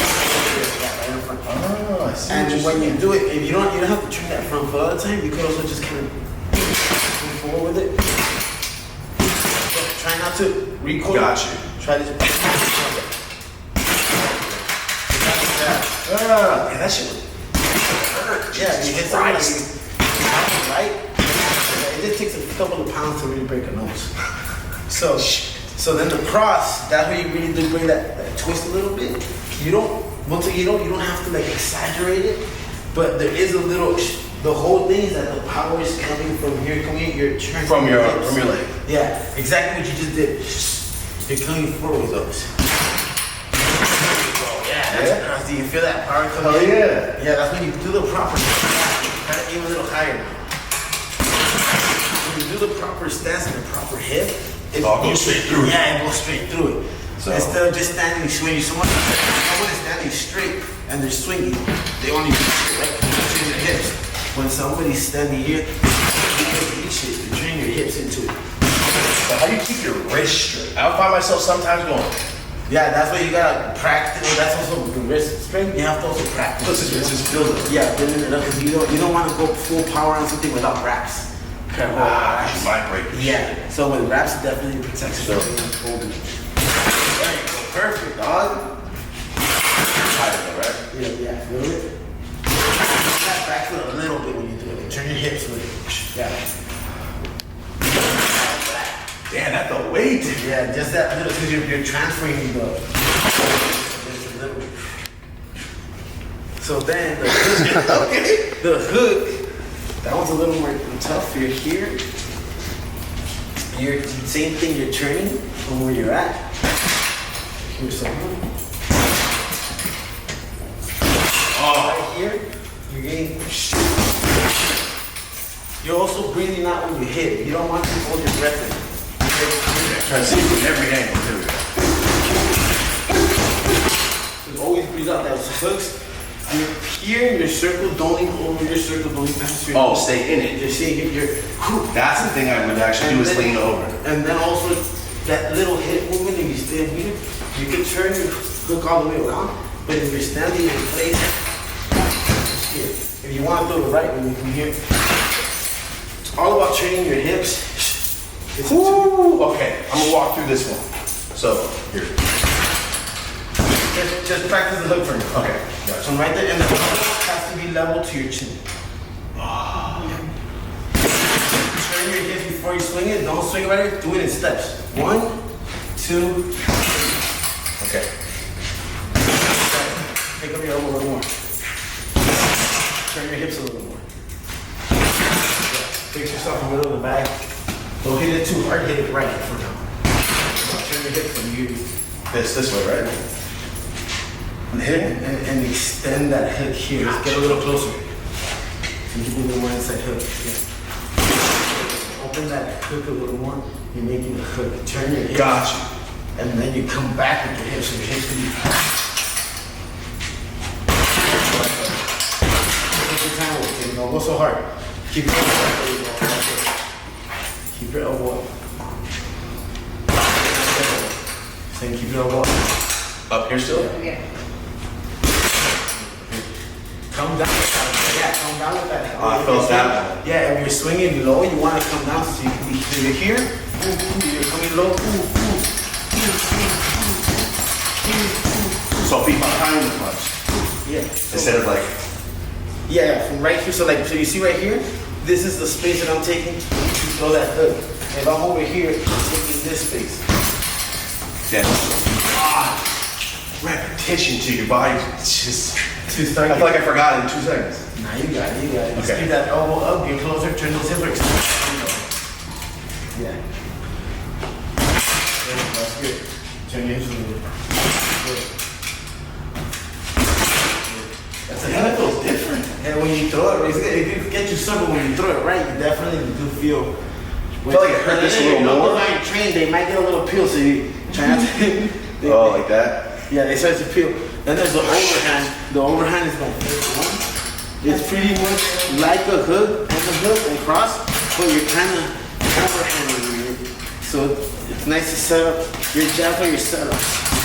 You're here, when you step forward with a jab, he's that far, you're still within. That little step makes a difference. Right here, I can't reach him. Right here, I can't. So it's just that. So when you're here, and then that overhand.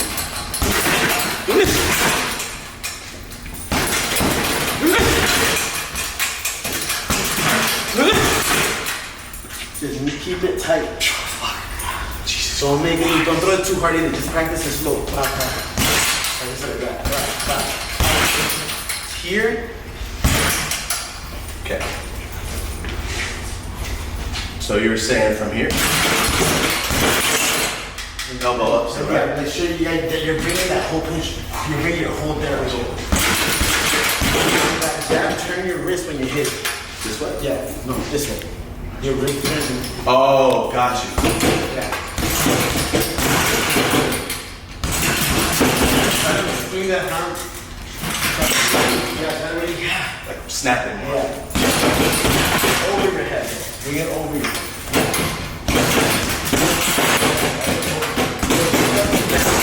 Oh, it's a So yeah, you're going slipper here. kind of. You're going here. And then your chin is up, you're going like this. Is that how you? Oh, that would knock me out so So that's how you're here. If you're going low, your Yeah. opponent's gonna I go would have got down. knocked the fuck out. And the way you go low. I could just, it's like you're not even punching hard. Right. Yeah, a little bit. No, yeah, I was a little bit. My hands are just a little used to the hard ones. Also, when you do the right form, you don't have to Hit really hard. swing the power yak, 'cause I'm bringing all my weight with it. Right here.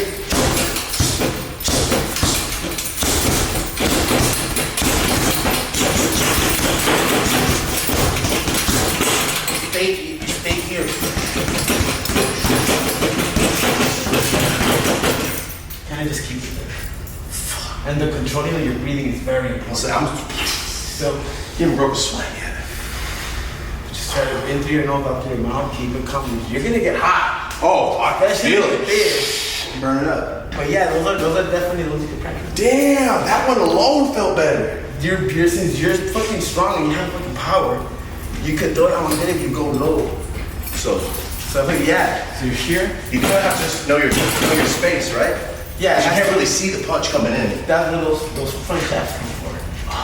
Okay. It's like hanging them up. You're seeing your distance. You're measuring Doing that. this. Yeah, this is not just your punching. This is also, am I close enough to touch you? If you see it, you can touch it. Once you feel it, it becomes instant. That's why you practice it and drill.